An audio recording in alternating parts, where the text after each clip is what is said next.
What's going on, guys? It is Tuesday, October 22nd. This is Listen for Commands. We're very excited to have a returning guest. Um, he doesn't know yet, future co-host of Listen for Commands, Craig Lemieux, Hi, and producer extraordinaire Brendan. Brendan's how you A talk. lot, you know what? I when I started this podcast, I'm like, there's no way we're going to be able to do it twice a week, or there's no way we're going to do it 3 times a week. But it turns out that people just do keep making news. I don't know if it's the nature of social media or whatnot, but there seems like there's always something to talk about. Um, However, since the last time we talked with Craig, there a lot has happened. Mhm. And me and Craig have had, I don't know, 10 different conversations in the DMs that probably would be good on a podcast. Um, so I guess we'll get right into it. What do you want to go coaching stuff first, and then we'll do the political stuff? It's up to you. Whatever you want me to talk about, I'm here for.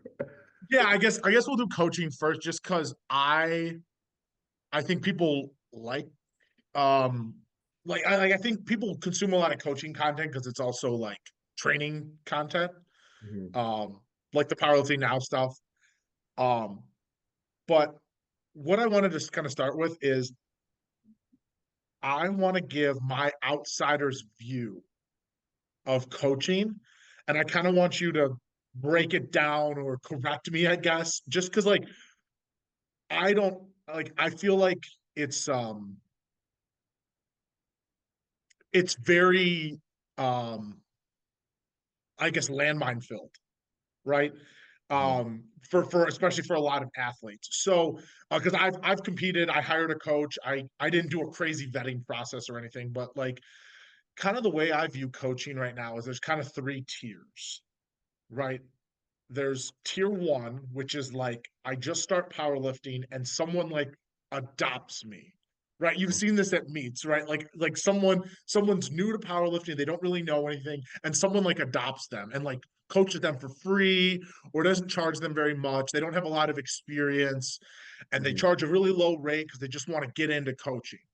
Sure. And so that's like tier one. And like I honestly think that tier is it's if you're not charging anything and like I mean obviously you can people can get injured and stuff, but like you have to start somewhere, right? Yeah, it's Um, respectable. what was that? It's respectable. Yeah.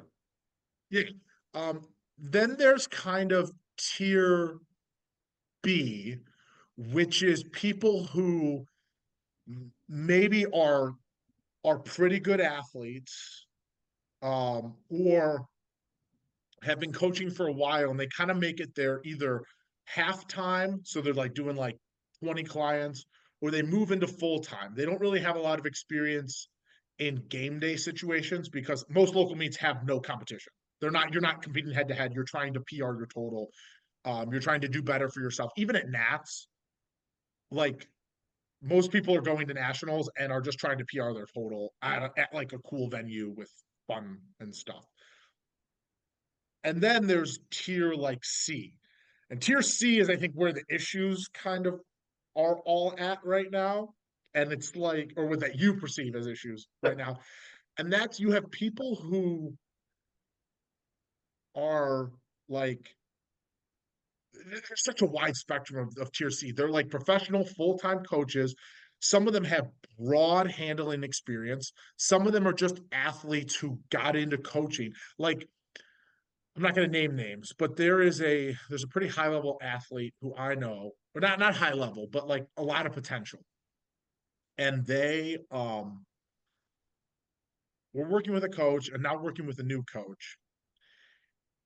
And like they have potential to like be pretty high level, world level. And they hired a coach who has no game day experience. Mhm.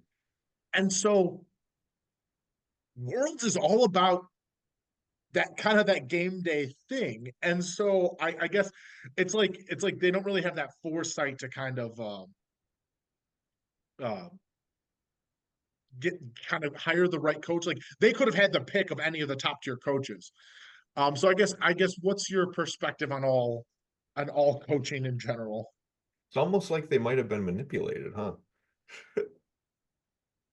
And No. This wasn't nefarious. No, okay. no, no. And the situation I'm talking about, it wasn't nefarious. It was more just like they hired someone who's inside their friend group, right? Who's connected through Oh, their also friends. like the tier A you're talking about, tier A or B. Sure, I think they hired like top of tier B when they're a tier A athlete, when they really needed a full-time coach. Hmm. Um, Um, yeah. So sorry, what's your question exactly? oh, I guess what do you see as that like what is that like correct? Is that kind of how the landscape looks? Like what are I'd say yeah, it's overall correct. Except tier A is becoming extinct. So you're not finding as many people now as you were before that are doing it for free. Um, which is fair. Like anyone can charge what they want for their time, obviously. But like from my perspective, a little background if anyone's wondering like who the hell I am. It's like I've been coaching for 10 years, coach on Team USA, coach University of Wisconsin, powerlifting team, and we took second place in the nation. Um, own my own coaching business, right? That's like the background. When I first started 10 years ago, the first 3 years it was all for free. That's internship experience, right? That's like Mhm. how I got better. Because why the hell would anybody pay me at that time? I don't see much of that anymore, personally. I don't know about you. Uh, like literally free. Oh, yeah. So I think that reminds me a lot of the meat directing landscape. 10 years ago, spotter loaders didn't get paid, Mhm, referees didn't get paid. The meat director was lucky to not lose money on the meat. The mhm. economies of scale weren't there. The demand wasn't there. It was a volunteer-esque endeavor. And I think that actually, I think what's happening is the kind of the powerlifting economy is growing. And so there are going to be the pie is bigger, so people are going to try and charge. And I also think like people see like they see 150 a month, they see 200 a month, they think, oh, maybe I can get away with charging that. Maybe that's where the market's like, I think that people see dollar signs and they go, oh, well, I can do that. Uh-huh. um I mean, I see this in the meat directing world. Like there's a difference like everyone thinks they should charge 150 for a meat. The market is 150. Why is that And the case? It's almost because like a that's what particular coach has tried to set that price for everybody else. no, I'm talking about meat. I'm talking about meat entries. Oh, okay, sure. Yeah, Same with no, coaching. no. So basically, what's happened is the market is at 150, and Mhm, so, sorry, they perceive the market's at 150, so everyone charges between 125, 150, and the quality of the meats are drastically different. Like you have my meats, and then you have like meats in a dungeon, and they're all priced the same. mhm. So I guess it's the same thing, right? It's Well, I'll get into what I think, but like for that example that you're giving, for the meats that are lower quality but charge that one market price, do they have problems with scarcity or supply issues of lifters for their meats? Or do they fill up? No, no, they fill up. But that goes back to my other point I make, which is that federations were artificially reducing the supply of meats. Therefore, demand was going up because they Oh, were sure. artificially reducing the supply. Yeah. I'll call out limitless. Like, come In on, like Wisconsin. no, I live in people Wisconsin. are people are only going to those meats because they're the only meats on the schedule. Like, And there's a lot more in Wisconsin now. Like, yeah, yeah, they're hurting a little bit, it seems like. But like so to that point you just made for coaches, the market price people think is 150.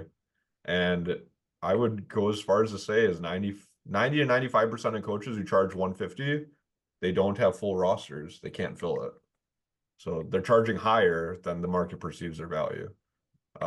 And I think it's a problem because then from there, they they have the risk of going extinct. So no one wants to sign on. And I mean, I see it all the time personally. Like coaches literally go extinct because they lose all their people like over time. And then no one they don't have the velocity of flow of people coming back onto their coaching. So they're like at a deficit, right? And then over time they just go to nothing. Um, and it's because they don't adjust their price. They don't do the tier A thing. No coach wants to think they're tier A. Mhm. All coaches want to think they're tier C. you know. So Well, actually, I could speak a little bit of experience here because I had an inkling that I wanted to go into the realm of coaching as like a kind of middle tier lifter because there are a lot of entry level power lifters that need a coach, need some guidance, and that's the kind of position I'd be in to be able to provide some support. And I was looking to do stuff for free because like when you're in that position, it's like you can't charge for because you've never coached anyone. So it's like they don't know that you're gonna be good enough to do this, that, or the other thing. But it's like they would maybe be inclined to be okay with being charged if you do a good job. It's like you got to prove yourself, basically. yeah, yeah. I mean, or Brendan, what you could do is you could just lie and you could just say that you coach a lot of people. I coach That's I coach that's this person. I coach, you could yeah. you could claim credit for other people's, like a lifter that you don't even coach. You could just say that you coach them and claim credit Yeah. for their success. And Well, then, if oh, if No, if so okay, that tier is so we're going gonna. I guess extinct, we're gonna. then I mean, I know you want to go here, so we'll go here anyway. So like, it's people, they're always go. I mean, dude, I'm in the gym industry. Okay, talk about bad actors. Okay, there's tons of bad actors. actors in like salespeople at like Export and LA Fitness, like that do all kinds of shitty stuff. Like, I don't know how we're going to be able to ever get rid of shitty behavior. Isn't shitty behavior just a part of the human existence? Like I don't necessarily know how we get rid of like bad behavior in coaching. Like what like is it a federation course? Is it like what's the social pressure. process? Like, I coached at a high school. I had to take some sort of certification, but a lot of those coaches were still idiots. Like, like the NFL's got plenty of idiot coaches. Like you see it all the time. Like I don't know how how is powerlifting gonna somehow be exempt from the philosophy of idiots? Like, It's not exempt. It's creating social pressure to create cultural change. Like the Nico Gate situation, so you know about that. oh right, yeah, yeah, yeah. Like No, that's no, literally and a I think perfect that's example. That's literally a yeah, perfect. no, I think that's the example. Like that's how you fix those types of situations. Yes. This person, this person did all these bad things. Here's all the evidence. And actually, they're the first people that fucking went through the right channels. That's why, like, they literally went to court, Hmm. got a judgment, and like they went through the right circumstance. Now, obviously, like the missing pieces, you could go through all those. They went through all those legal steps, and then it was only until the Kevin Papa thing that everything went downhill, and then the Pinoy bulldozer thing, kind of piled on top. Hmm. And so they did the right thing because what if they just say make all those claims? If someone's platform is bigger than yours and your platform isn't big enough, you're not going to get any traction. It was when they went to court, they got legal because the question was if all these claims were unfounded, why did he not show up in court and defend himself? Right. Yeah. Yeah. And then because he didn't show up in court and defend himself, they got a default judgment, which means so for those of you who don't know, if you don't show up to court, I'm guessing he was summoned. He was summoned to court, didn't show up, then they enter what's called the default judgment, which means you're guilty by not showing up. Um, so he doesn't show up, they get a judgment, and then now they have to go and get his assets, get legal fees and whatnot. Hmm. Um, and I'm guessing that was settled, and he did get paid. The guy who the artist. Well, yeah. So I mean, the court ruling was finalized after he didn't show up, but then apparently allegedly, Nico messaged him afterwards saying, "Hey, can we settle something to?" No, it have to be settled because once you get a judgment, you still have to collect the money, Yeah. and so the court can enter a judgment and start to do garnishments and stuff, but like that costs additional money and like the lawyer fees alone are going to supersede the whatever the amount was. So I think they did end up settling that, Hmm. but he did get somewhat justice, and that's just how it works in America. Like, you know, you can settle your way out of anything Yeah. usually. Yeah. Um, Did he? so I think that was handled properly, and I think You say Diddy? yeah, Yeah. Yeah. No one caught it. I got it. I got it. You said you can settle anything, and then I said, did he? Oh, no, hey, now that's that. What? Who does he know? What does he know? Exactly, yeah. He may go free, honestly. Like Yeah. when you got that level of wealth, that's a whole different.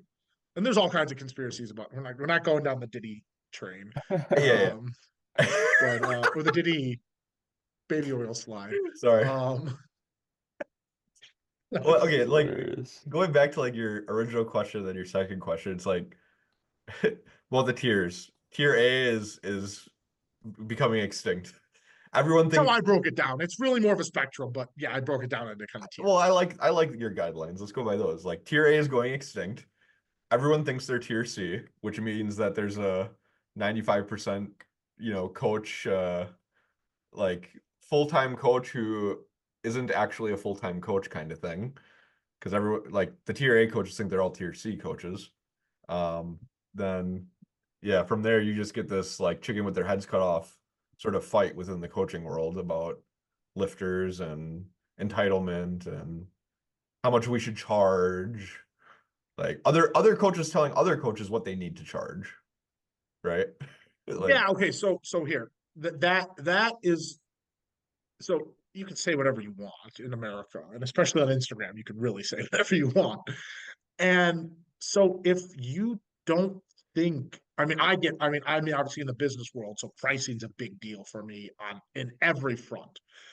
And so since the dawn of time, people are going to complain about pricing.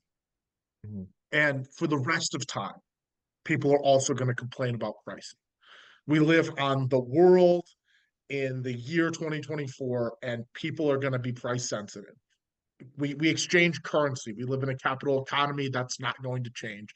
In some other universe where we can exchange free love, uh, things might be different. But like it is money. Money does rule what's going on, and so like in other sports, coaches are paid lots of money. If you don't know, like in the NFL, like I think the top paid coach is making like 12, 13 million a year. Um, and in powerlifting, the top paid coach is making Few hundred thousand. 250, 250 maybe. Yeah, If you're what do you think, Marcellus with like 80 clients? I can do the math right now. Yeah. I mean, what does he charge? 200 times 80? Yeah, about two hundred Six, thousand. yeah, times 12. Yeah. He's making 200,000. I mean, if you're, I mean, he's probably working 12 hours a day. Like, but maybe a lot of those people are probably more self-sufficient. It's probably actually easier to work with those people. They probably need less hand holding. Yeah, and also too the more you coach, like the better you get at coaching, the quicker it goes. Yes, and you become more efficient. Yes, exactly. Like so, like yeah, meet directing, same thing. Like the first meet was the most stressful thing I've ever done in my entire life, and now I'm on meet. I think I'm on meet 18 this weekend. It's like It's nothing. I'm like whatever. I'm gonna put up some big cobweb design. Like now I'm like now it's pretty chill. Same thing, yeah, right. You just become more efficient. You have templates. You have better systems and stuff. Um, for operating things. But yeah, I mean the top. I mean, and you deserve to. If you are able to sell 80 people on your service and you can charge that and you can deliver, because remember, these people, if you're not delivering on your service, people are going to quit on you. Like they're not going to continue to, I Yeah, it's mean, accept that. Like, and like they may do for a couple months. Like um the JoeyFlexx stories and the Joe what? Stanek stories, right?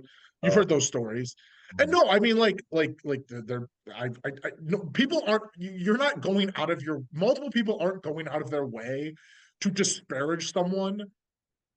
Like if there isn't something there, like in this realm, like this isn't the political realm where everyone's like shooting at each other. Like no one's taking hours out of their day to disparage someone if there's not some smoke there. mhm. And then coaches should just be held accountable. Hey, I got lost in the sauce. I took on too many clients. I overextended myself. Like I'm here. I'm I have a providing fun question. refunds. When What was was the that? last time you heard a coach do that? Oh. What's the word? Not capitulate, but like ask for forgiveness, show remorse. Never. No.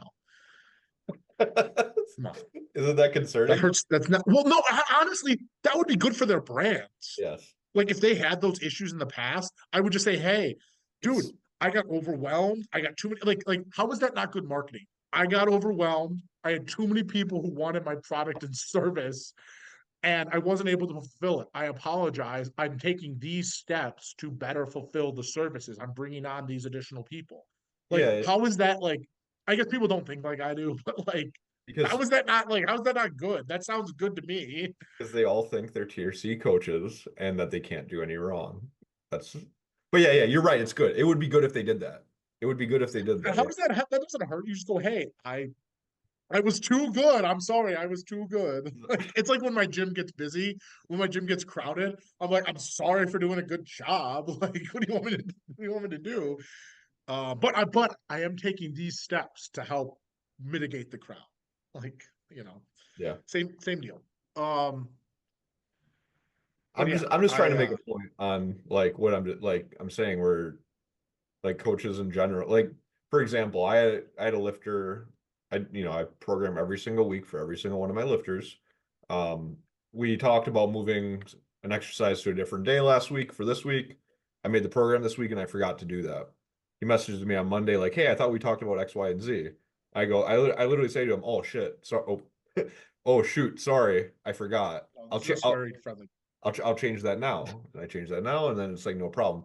But like you hear nightmare stories about coaches who they won't even like a lifter will be like, "Coach, I'm fatigued. I feel like I'm going to get injured." Da, da, da, da, da. The coach goes, "No, you just got to push through it. Don't be a wuss." Right? It's like this is like Oh yeah, no, and there is what I mean. There's a balance. There's a balance to there is that a balance, particular. but I'm saying it's completely one-sided right now. Like coaches don't admit they're wrong when they're wrong. And that's a problem because they're an authority figure in the Oh, sport that basically with no check and balance, no border to entry, and they're just like completely out of control. I, I honestly don't think high level athletes. Do you think high level athletes are going to put up with that for very long? I think, yeah, a lot have. Stanik's a good example. Right. Apparently, JJ Falk wasn't even getting his programs leading into nationals. Like, so, yeah. Yeah, See sometimes that's you the have stuff. a Well, not to segue too far, but like that's the stuff. Like when we talk about the journalism piece, like we can't just say apparently someone did something. We have to find evidence. I hate that stuff. If Okay, like it's possible, it's probably not even it's probably likely that that happened, but we have to go verify that. sure. I mean, I You can't like just say shit like that. when I say something like so there's I've talked to you about If I'm wrong, we can't.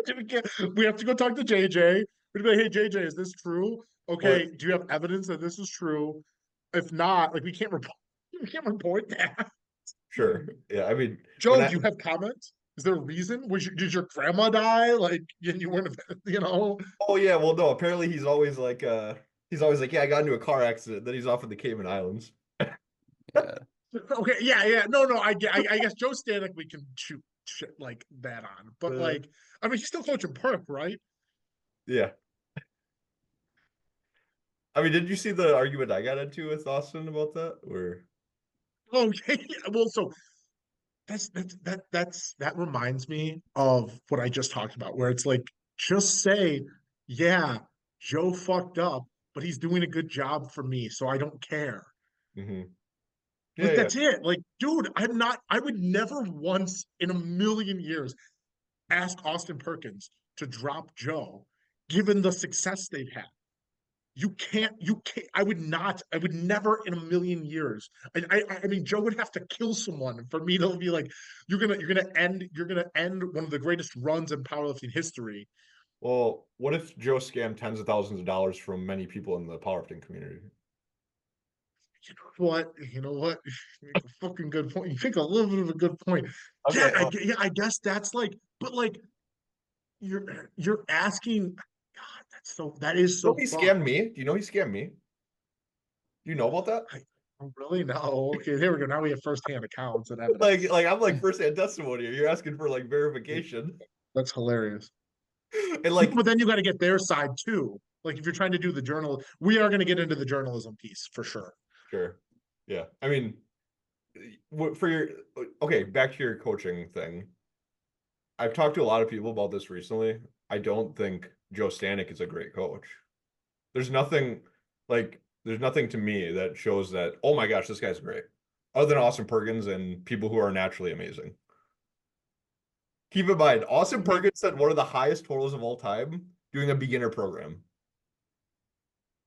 Starting strength. Oh, so he's already predisposed. Right. He's already predisposed. Like, yeah. So if you're using Austin Perkins as in Joe Stanek as like the greatest run of all time, put Austin Perkins with 5 or 10 other coaches, good coaches, and he's going to do the same or better. Like, and Yeah, I mean, I don't necessarily disagree. I guess that doesn't give Joe that, but Joe did coach quite a other few high level. Yeah, I guess I don't.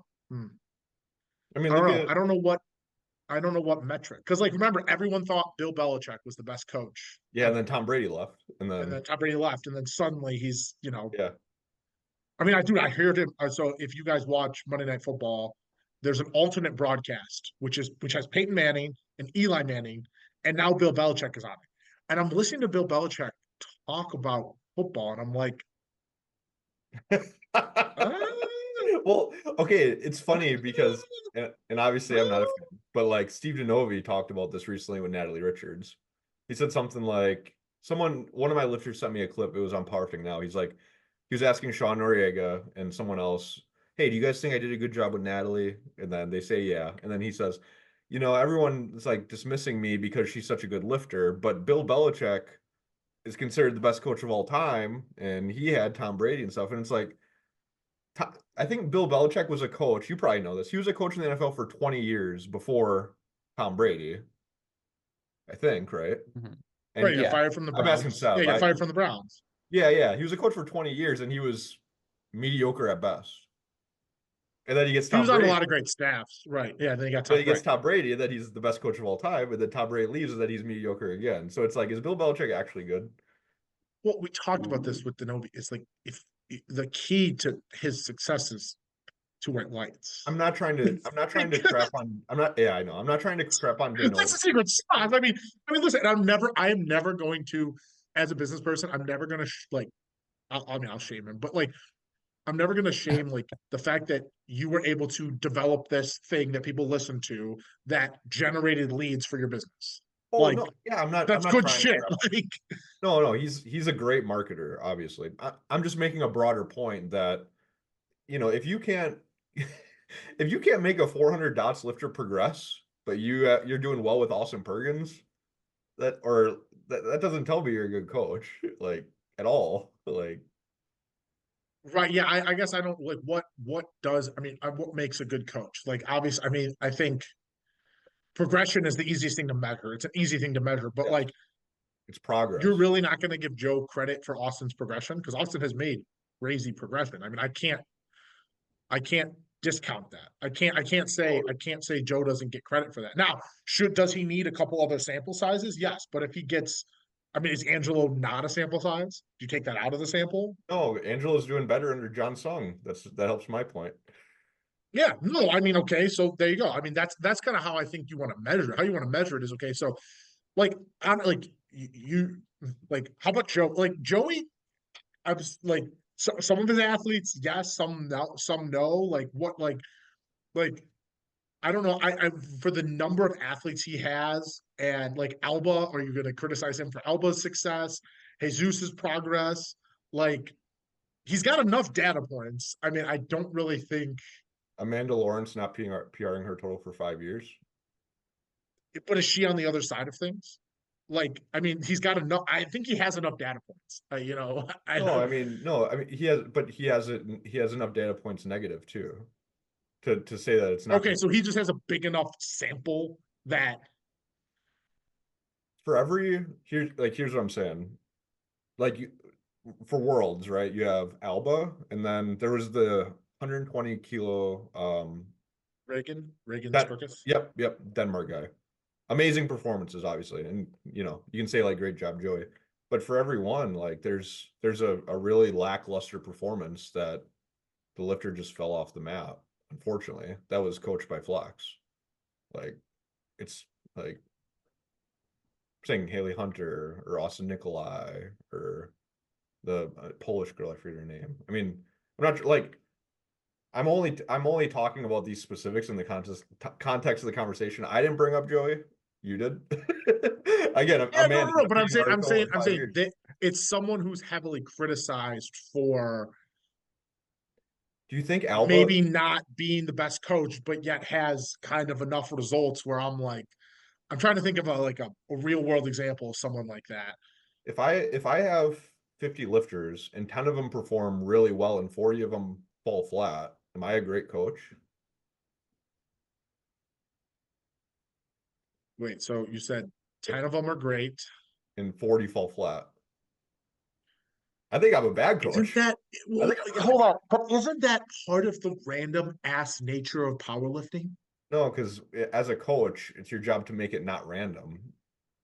I That's don't the know whole how you point. control that many variables. I just don't know how can you compromise. I honestly think, based on what you're saying, if I don't have enough data and I'm like, but like if you have 50 lifters in your roster and 10 of them win world titles and the other 40 suck ass, I think you can still consider yourself a good coach given the random nature of powerlifting and the injury curve. Well, it's not. Well, I mean, another like, do you know Esperanza, the sub junior 76? Like she was projected to win worlds by like 70 kilos and she lost. Like it's like she got He's a sub junior. yeah. Like Isn't that a matter of just being under the age of 18? no, it's I mean it's a matter of she went I mean, two if any number of variables, basically. I I'm mean not gonna, on squat and bench she went 2 for 6.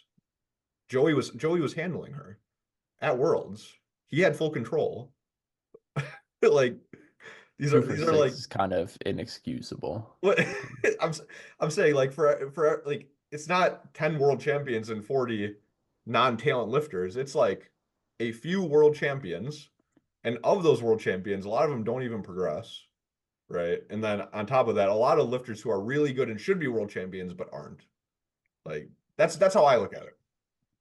yeah. So I think jury's out on that. What about Marcellus's people? It's pretty good. See, do you notice the difference in demeanor between Marcellus and Joey though? Joey seems to behave like he made his people. Marcellus behaves like his people are very talented and it's a dual relationship that they both succeed. Like Right. it's a Yeah, I guess that's why that's why I have no that's why I'm not even mentioning Marcellus because like no, but like we're talking. Listen, we're on a podcast. We're trying to entertain. We're trying to be a yeah, little yeah, edgy. yeah. So like, yeah, I mean, I do want to like break down the differences. Like, okay, yeah, you feel that Marcellus is not really taking credit for his people's success. He is to an extent. No, Marcellus is Well, no, good. no, he should. You're right. No, but what you said was, I think, correct. That he's saying you're great athletes, and I'm just adding the cherry on top. If I'm a coach, this is what I would say. If I'm a coach and when my lifters win worlds, I say, look at me, look at me, look at me. But then when I destroy their performance or they fall flat, which is often, and then I say, man, my man was just too tall. That's what he Oh, said one time. okay. My lifter was just too tall. He was going against other shorter lifters. It's like it's like That's that's not high level. right.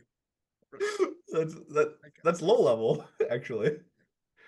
But yeah. So anyway, to your point though about progress, I have on my Instagram, I have a catalog of 6 years for every single year. Every lifter who's went to nationals that I've coached, they have PR'd their total. Like that's consistent. Like I'm saying, Marcellus has great consistency too, but like I'm saying, if you look at a lot of Joey's like fall flat performances, all his lifters have to do is progress. Like all Amanda has to do is progress 10, 20 kilos every year or two, and she's gonna win Sheffield. Like maybe not this past year because Agata went crazy, but I don't think anyone's beating Agatha anytime yeah, soon. I mean Yeah, like the the locked in.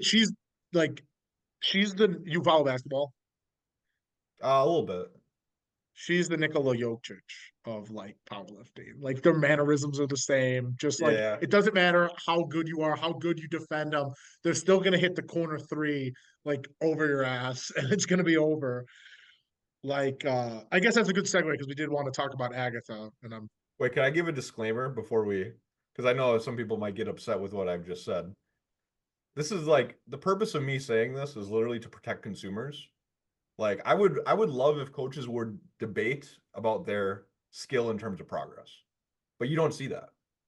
What you see is coaches who no, I mean that we're doing the debate. Like no, I I'm know. asking I'm talking like to like the audience who's watching this who might be upset with me for saying this stuff. oh yeah, no, and I'll disclaim as well. Like, listen, if you think we're wrong, list the reasons why we're wrong, right? And then we have a debate and we have a lively discussion and it helps the sport. But if you're just going to be like, oh, I don't like that people are criticizing me, then fuck off. Right? Like I like fuck off. Like you can't handle criticism. Now, here's the thing. I say a lot of shit, right? And I say a lot of wrong shit and I say a lot of right shit. And so if I'm saying wrong shit, comment below why you think I'm wrong. You're more than like, and we'll have a discussion about it. But if you just don't want to handle the criticism, or you can't tell me why I'm wrong or why Craig's wrong, then you can fuck off. So like what I would say is if someone hears this and they go, Team Flex, like give us your breakdown. Why? Yeah, and I'm Provides happy great to. service. He does these. And listen, I'm not anti Team Flex. I think there's some legitimacy. I'm friends with Big Body. I think Big Body. I like Big Body. He's entertaining and fun. And we've had some wagers and stuff. Um, but I mean, like I'm happy to it's part of reward. this. It's part of the ecosystem of what we're doing. We're trying to bring more light to the sport and do more media, and part of that is criticism. I'm And happy to so reward the success of Flex, but when you're talking about like good coaching, it's a you can't just look at the good, right? You have to look at everything.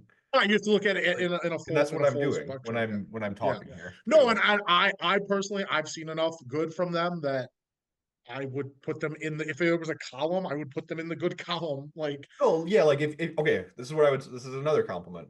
If you're looking for like pure programming and you have like the option between like reactive training systems and Flex, I choose Flex every day of the week.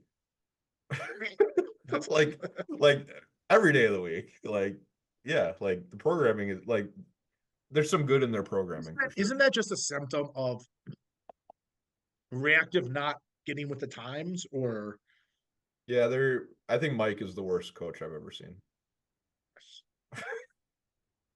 who are Sorry. his like who are his superstars? Like who did he have people back in the day? Does he have people now? I haven't seen him with anyone. Um he had the girl from Finland or Sweden. She was a coach as well. I don't know who he's coaching now. Oh, Jessica Buhner just switched to him. She needed to switch to someone. Was it? Whatever it was, I don't even Okay, know that who was her a coach lot. was, but like to fall off the way. Well, she moved to America though. That and you know the food quality and I th I think she's doing well. And again, I know people are gonna get upset with me for crapping on other coaches, but when I take like this is why I say Mike's bad. Just like I'm gonna go into like a little juice here. When I get lifters who are like broken because they're given a 1 week template of a program, everything's RP8. I think one dude had a 183-pound male had a 7x6 squat, 7 sets of 6 reps, and every week he's going down and they're given 1 week and they say repeat this. That's the program. That's what these people were doing. Mike was giving them 1 week and he said repeat. isn't the whole idea that you provide of reactive is that you provide them a workout, any kind of workout, Mhm. and then you see what happens week to week? Isn't that why you have to repeat it? That's the reactionary approach is well, you can maybe he would argue that, but to me the reactionary approach is you adjust things on a weekly basis based off of the results. I don't just give you a week of training and say repeat it. But yeah, you're right. Maybe Are there too many variables, or don't you have to stay on the same like like when I was like seriously training, I would do the same program for like 4 weeks in a row. see So how you were it just worked given and how it 1 week and it said repeat? No No, adjustment at all. this was me doing my own training. So what I would do is Oh, I would do the same program, and I would do that, and then I would do it again, and I would do it again, and actually sometimes I would do it for more than four. I would do it until it stopped, until I stopped working. I'd say, okay, these things are working, these things aren't. I'd review, and then I'd adapt. Like I So guess kind you of have like to. the Everyone's so different, and you have to kind of so look at. you wouldn't change any volume or any intensity? Well, yeah, I would increase loads as I could. Okay. But so this is like 7x6 at RP 7 to 8 repeat. sounds like Yeah, the I don't, Candida is we what. don't have enough data to be making judgments. I do. I guess 7x6 is probably too much. Yeah. I mean, no, like in all seriousness, like at Worlds last year, well, it was at PA Nats last year. There was a girl who was under Mike, and every meet she was getting weaker, obviously. And she There you go. Talk about bad coaching. That's a telltale sign. Like sure. that's when you just go like, okay. Because like when shit breaks, like you fix it. Like when that's breaking. Like if you're not progressing, like that could be about external variables, that could be about anything. But if you're regressing, especially if you're under the age of say 24, 25, like Mhm. then you can get taken out with the trash. Like for sure. So this girl goes from 505 total to 495, then 495 to 480. I think she slips a disc in the process. She's uh she's doing RP8 sets, like literally like 10 to 20 sets a week at like 10 plus reps on squat and deadlift. Her bench is at 5x a week. She's injured. Nothing's changing. She has like the worst meet performance of her life. She leaves Mike. She comes to me. She was with a coach in person at her gym. And I told her, I was like, well, this coach in person looks like they're doing well. You know, why don't you just stick it out with them and then see what happens? She goes on to podium at Worlds this upcoming year. You know, slams a 520 total. She was at 480 with Mike. From a local coach at a gym who's probably charging $100 or less. Like, you know, you're talking about bad here. This is like Yeah, horrific. sure. There you go. No, that's It's just a enough lack where of I'm like, care. There's a okay, lack that's of care. bad. Right. Right. And I think that comes with like being a bigger when you become a big in any business, when you become a bigger brand, you shouldn't, but you can tend to care less because your brand can carry you. Yeah. Like it's So just like what happens. if I lift your message, you just reply in a few weeks. Yeah. And I guess and this is where the journalism thing comes in, where it's like you then have to, if you really want to report on stuff like that, you have to then go talk to you have to at least send an I email or something. tried. I tried talking to Mike about things. He blocked me. Yeah. That's the right. No, and then now you have now you just take them out to the woodshed basically. Once you block people who aren't like threatening you, you can just Mhm. take your stuff out to the woodshed. Um, pretty much. But anyway, the You know. point is I was complimenting Flex. Hmm. Wow, this is not what I did not have that on my bingo card. Um, but yeah, I do want to move into Agata. Because she is literally killing everyone. Is she gonna go up and take down Amanda? I just that's good shit. Or can she just take down Amanda at 69? Can she, Wow. That that's was what I want. That's what I want to see. you're saying Agata at 69 versus Amanda at 84? No, no, Amanda will win that. All right, all right. Talk I about gotta someone I thing. need data. I don't have enough data. Hold Well, so like fun fact, I think Seb, you know this. My lifter competed against Agata at Worlds in 2022. Jesse. on. Oh, cool, because they were sub juniors. Yeah. And it was I like how you refer to her as your lifter. That's hilarious. How did you feel about that? That's so I don't funny. know. Maybe I should ask. I just find it funny. I mean, because like if I don't refer to her as that, I feel like I'm discrediting her as a lifter, you know?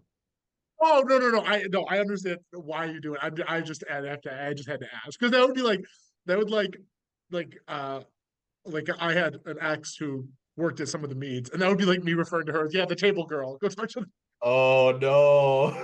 like, Well, see, that's you might discredit her as a table girl, you know? Yeah, go talk to the ticket lady. yeah.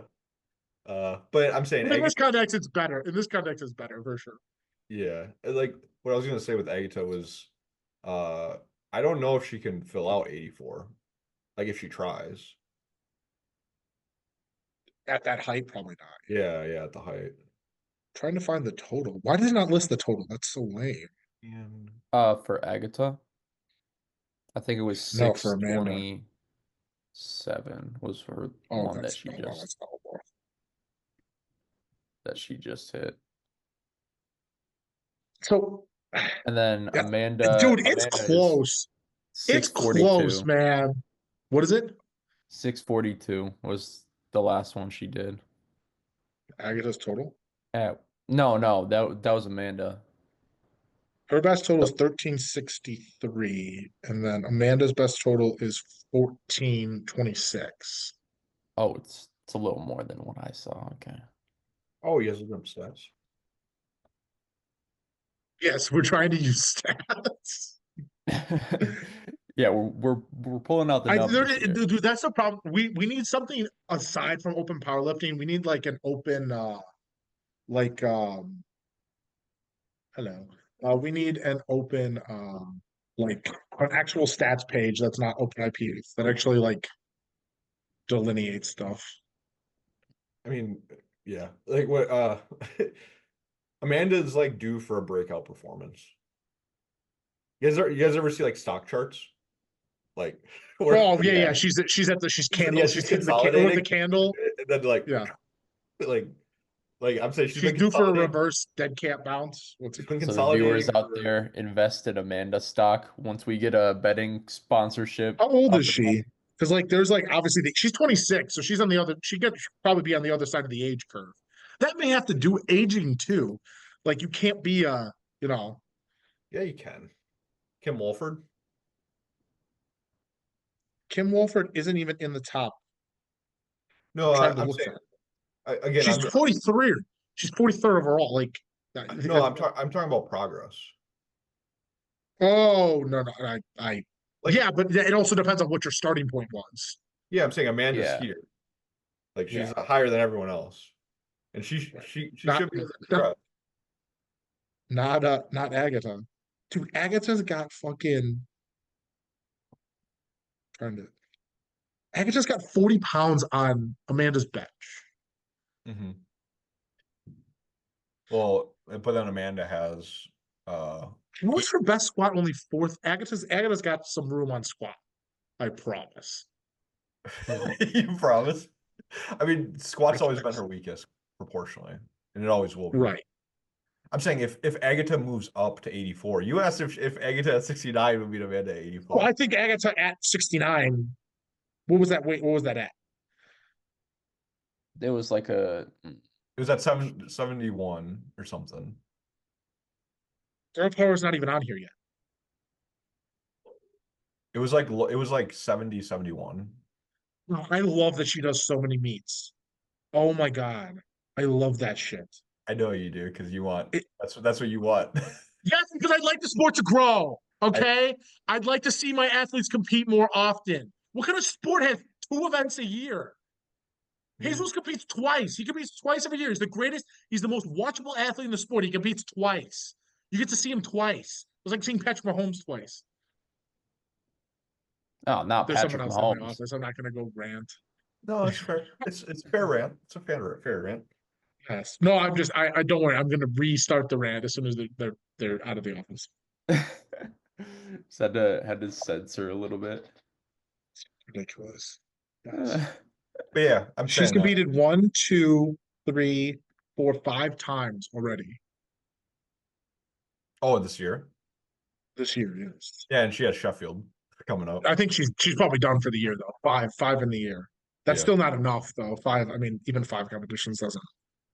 I'm saying the problem with Agata doing 84 is she seems like she can barely even get to 80 kilos.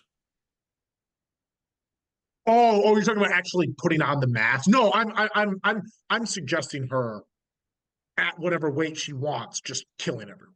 Like, Oh, yeah, I I mean, don't think it matters. It's formula. like, oh, for formula. Oh no, she's already killing everyone on formula. I'm talking about her out totally. She's not that far off. I know, She's but really not. I'm saying, but at this level though, 5 or 10 kilos is huge. And she's approximately 30 She's kilos off. 63 pounds away. And that Yeah. doesn't include that. That's not the girl power meet. I'm gonna actually go look at girl power. Girl power, it was better. So Girl power was better. She had yeah, she hit the world record total, bro. 627.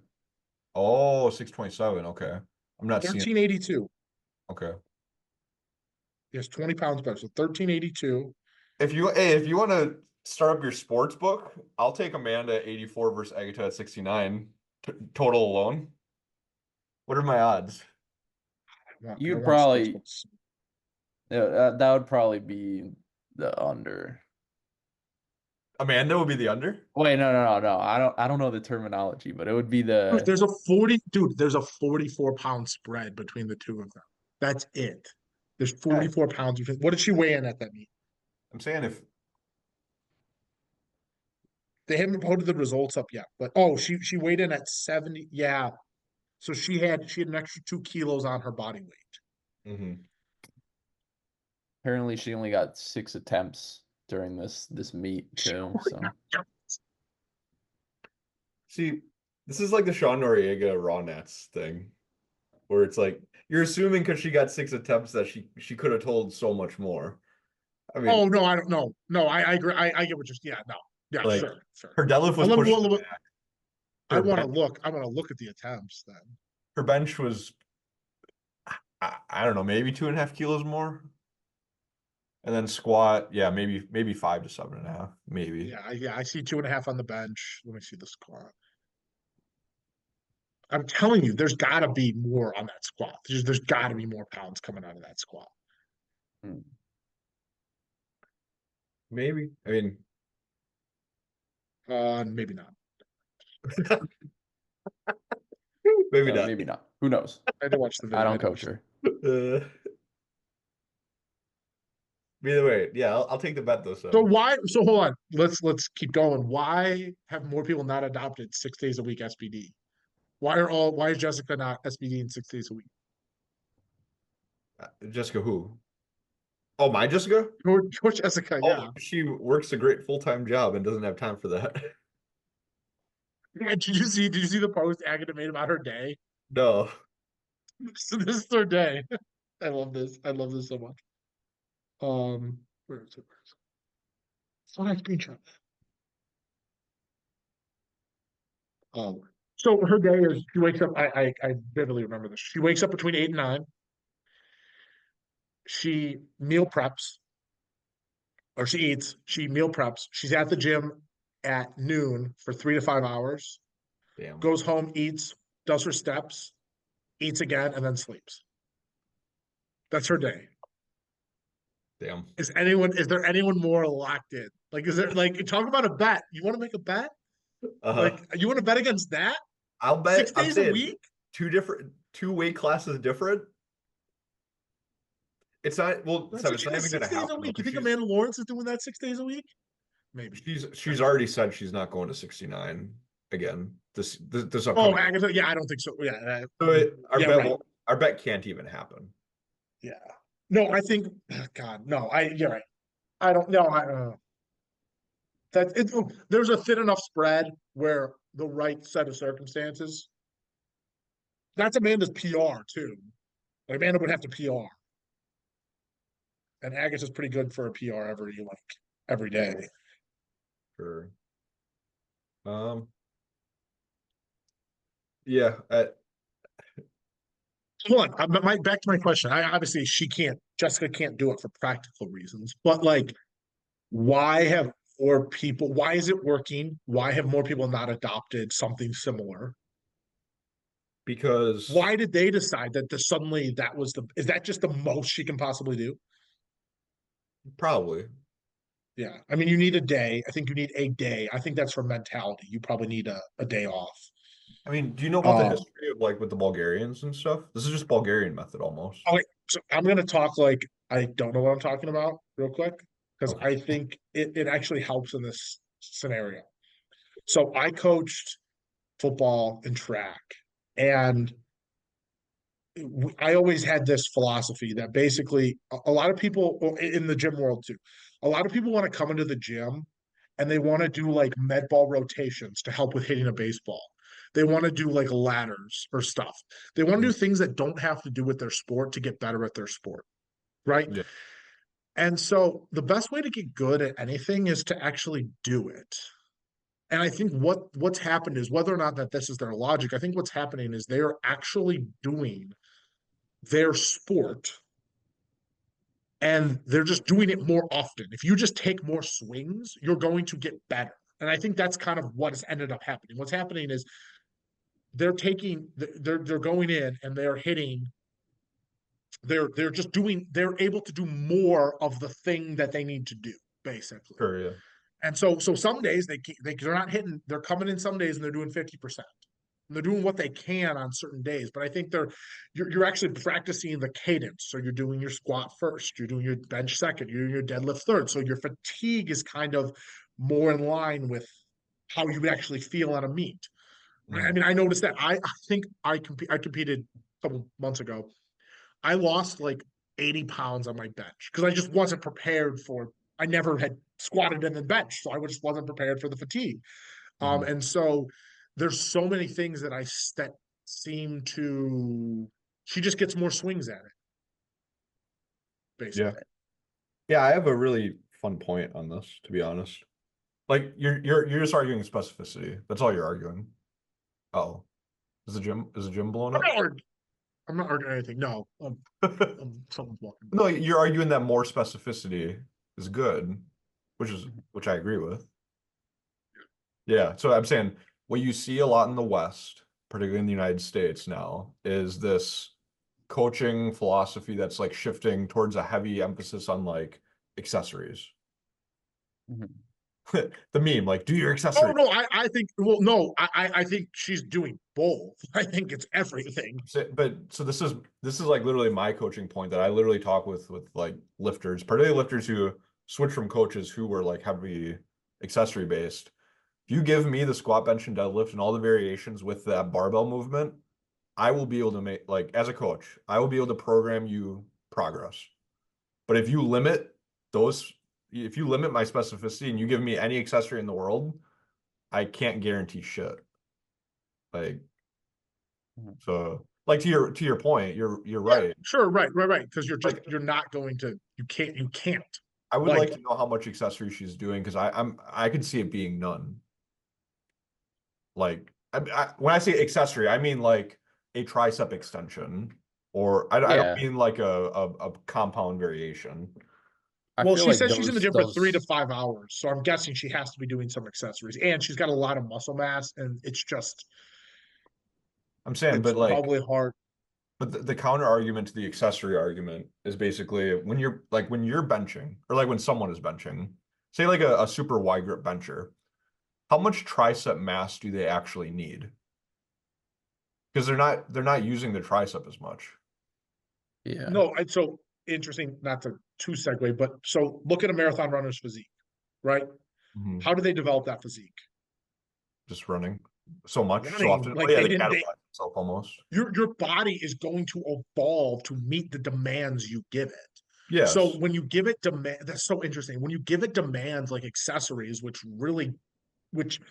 accessory, the whole point of accessories is like to improve is to build larger muscles, which in turn can extrapolate into being stronger, Mhm. in theory. But I mean, I think the big thing with accessories is just to maintain those ranges of motion. It Yeah, and depends. and I think that they attain that specificity towards the accessories, and then they do them in the first place based on what happens in like their meets or their SBD days. Like if they're having trouble locking out bench, they might want to focus on tricep extensions as an accessory. So it's just like hammering home, balancing yourself out, That's what I'm thinking. But Yeah. I Well, think that's no. So pretty much the here, conventional. Yeah. that's conventional. But here's the thing: what's the best way to get good at chess? Yeah. Play chess. Play chess. So what's the best way to get good at a lockout? Practice your fucking lockout. Like there's like, you know, you're Yeah. building a bigger tricep doesn't simulate that movement. Well, and like, so, I mean, okay, for the US Sub Junior Worlds team this year, you had two phenoms for the male side, Elliot Sykes and then Jack Reynolds, 74 and 83. I'm sure a lot of people are like familiar with their performances because it was like, world record crazy. Like, to me, they're Austin Perkins kind of talent, and they're 17, 18 years old. And like, this is going to sound insulting, but it's meant as a compliment.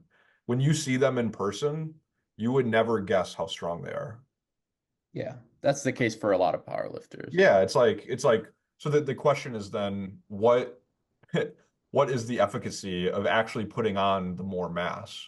The efficacy you were like you said it would be more mass can lead to potentially more strength, but what if you're adding on all this mass that doesn't actually lead to greater strength, and now you're just you're pushing yourself out of the weight class? Well, I've done that myself, so I can agree. That does not work. Adding more mass does not help. Sure. No, I mean that's everything is just measuring thing. Like Mm. I'm getting better at this, like at this particular lift. I'm getting better and better and better. And then you're going to cap out. Once you cap out, you're going to have to push calories. Like I think that's kind of how. I mean, you're seeing like guys like has Bob gained any weight? He barely, I think.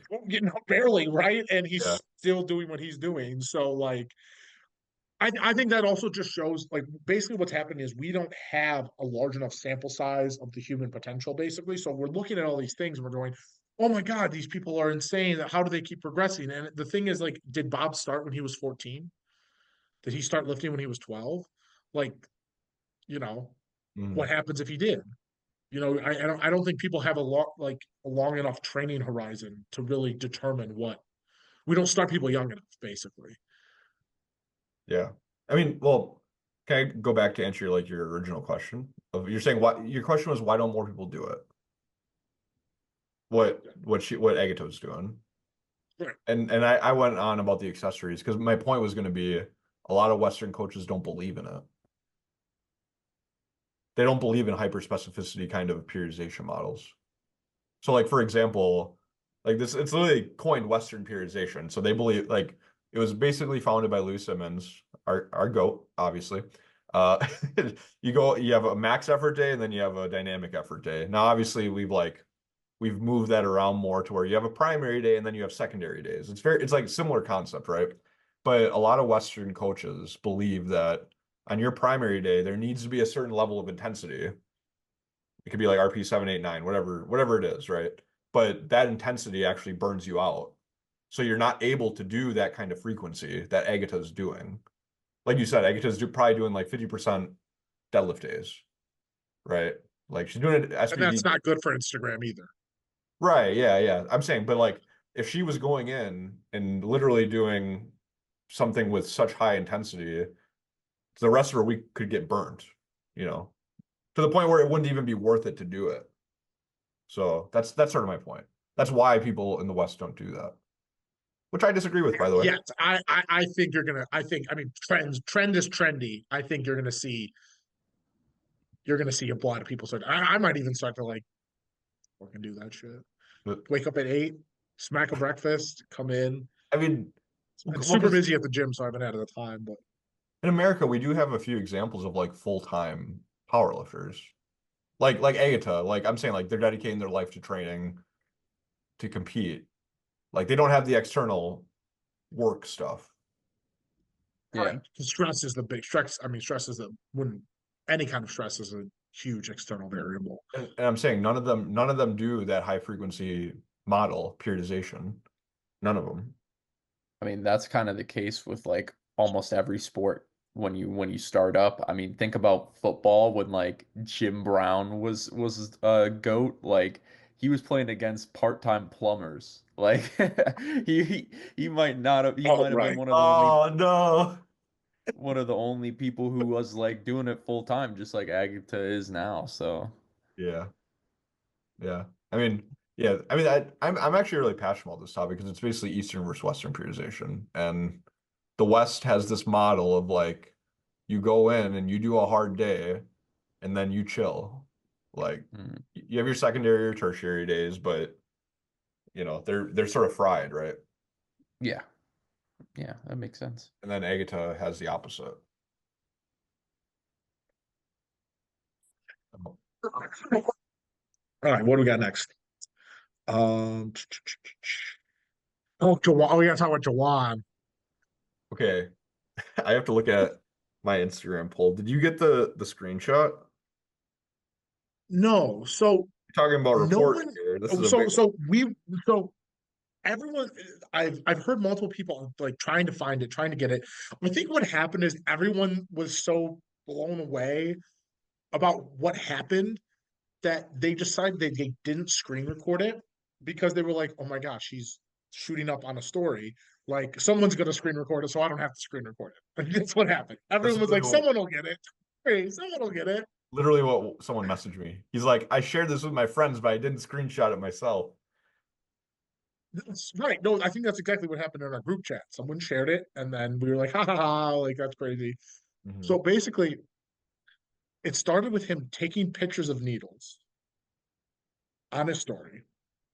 And like I don't know for a fact. And so then he responds. I think people swiped up and were like, "Oh my gosh, you're not natural. You're not natural." He goes, "No, dude, I'm just shooting up BPC 157. I know it's banned in the IPF, but I'm not over there yet." I'm like, okay, hold on, hold on, hold on. USAPL still does water tests. I got to imagine that's banned in the USAPL. He's a USAPL member. Well, Still, and I assume he didn't he didn't resign from the USAPL. I think it's banned in USADA too. No, it is, but he's not IPF member yet. USADA PA just had the contract with USADA. No, they've always had a contract with USADA. They signed a Oh, new one. oh, So okay, no, here, let me explain. He's not a member of an IPF affiliate yet. He's not governed by USADA.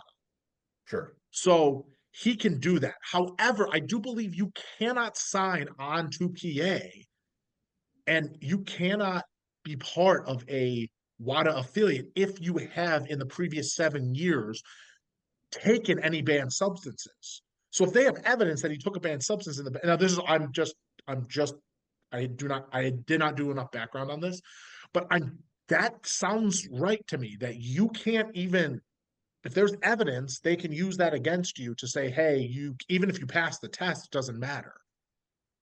He admitted to doing it. on the story or what? Yeah, he was. Yes, he's like, yes, I take it. He admitted to taking it. He's like, I'm not part of the IPF yet. That's why he took those down because I think someone was like, hey, you know that even if you like, that's like me being part of the WRPF. That's like John Hack, right? John Hack has been shooting up everything, right, or whatever, and It's a then load. It's not that much. he's like, you know what, you know what, I'm gonna just jump into the IPF. Now he could piss clean in the IPF, but the IPF's going to say, no, there's evidence of you taking stuff in the past. You've openly admitted to taking stuff. We're not going to, that's a violation. You're going to be suspended. Sure. And so I think the exact same thing's about to happen to him. So I guess we're never going to see that. I mean, maybe. I don't know, dude. I don't know. I don't know which way the wind's going to fucking blow on any of this shit. It's so the way they bend the rules is so bizarre. It's so bizarre. Like if you want to bend, like they bend the rules for some people, they don't bend them for others. Why is Rondell still suspended? Why don't you just declare like Rondell of all people, like the other people who are Article 14, should be Article 14. Rondell should be the exception. Rondell's case is completely different.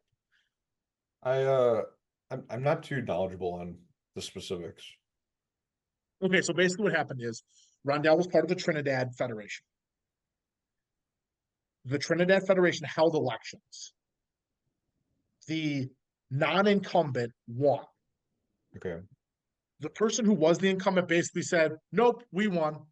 Election canceled." Basically, did like did a reverse coup. Basically said, "Nope, we're still in charge." So they had to. There was no Trinidadian Federation. He had nowhere to compete. Oh, okay. He had literally had nowhere to compete. So he said, "Okay, I guess I got to go compete in the USAPL. I'm the best powerlifter in the world." And so he went to the USAPL, and then they straightened out whatever needed to be straightened out. And he's like, "Okay, I'm coming back." And they're like, "Nope, you're suspended." That's a totally different situation than the PA USAPL situation. Mm-hmm. It's totally different. Like, I know the rule's the rule, but like you got to be like, "Hey, the best powerlifter in the world." Like, here's what I would do if I were the IPF. I would say, "No worries, hey, that was a fucked up situation. It fucking got, there was a coup d'etat in Trinidad, like fucking, or in the Trinidadian Federation. Totally understand. You needed somewhere else to go. No worries. You can come back, but if you leave again, that's it." Mm-hmm. I think that's a whatever. If you leave again, it's going to be they should let him come back basically, and then they should say, "Hey, if you leave again, like that's the deal. Like that you had a weird situation. Totally understand. We want you back. You should bring." Well, his suspension's over in 4 months, so it's the mute point. So Okay, I mean, he's so going to be back. I coach someone in the Middle East, and over there, I guess it might be different because they're all part of the UAE, United Emirates or whatever, but he can compete for other nations technically, like if he goes through the process. So I'm wondering, could Rondell That's have? that's probably their legal system. That probably has to do with their legal system, right? I have no idea. I'm just wondering if Rondell could have competed for a different country. Oh, I think he could have. Um, so maybe that has to do with it too, because you can if you're a powerlifting American lifter, you can go compete in France. You need the president's permission and you need the president of the other federation's permission. I mean, so depending on like the accessibility to that, it makes it a little more or less understandable. Like if he was literally locked out, then yeah. But if he That could may have, be the case.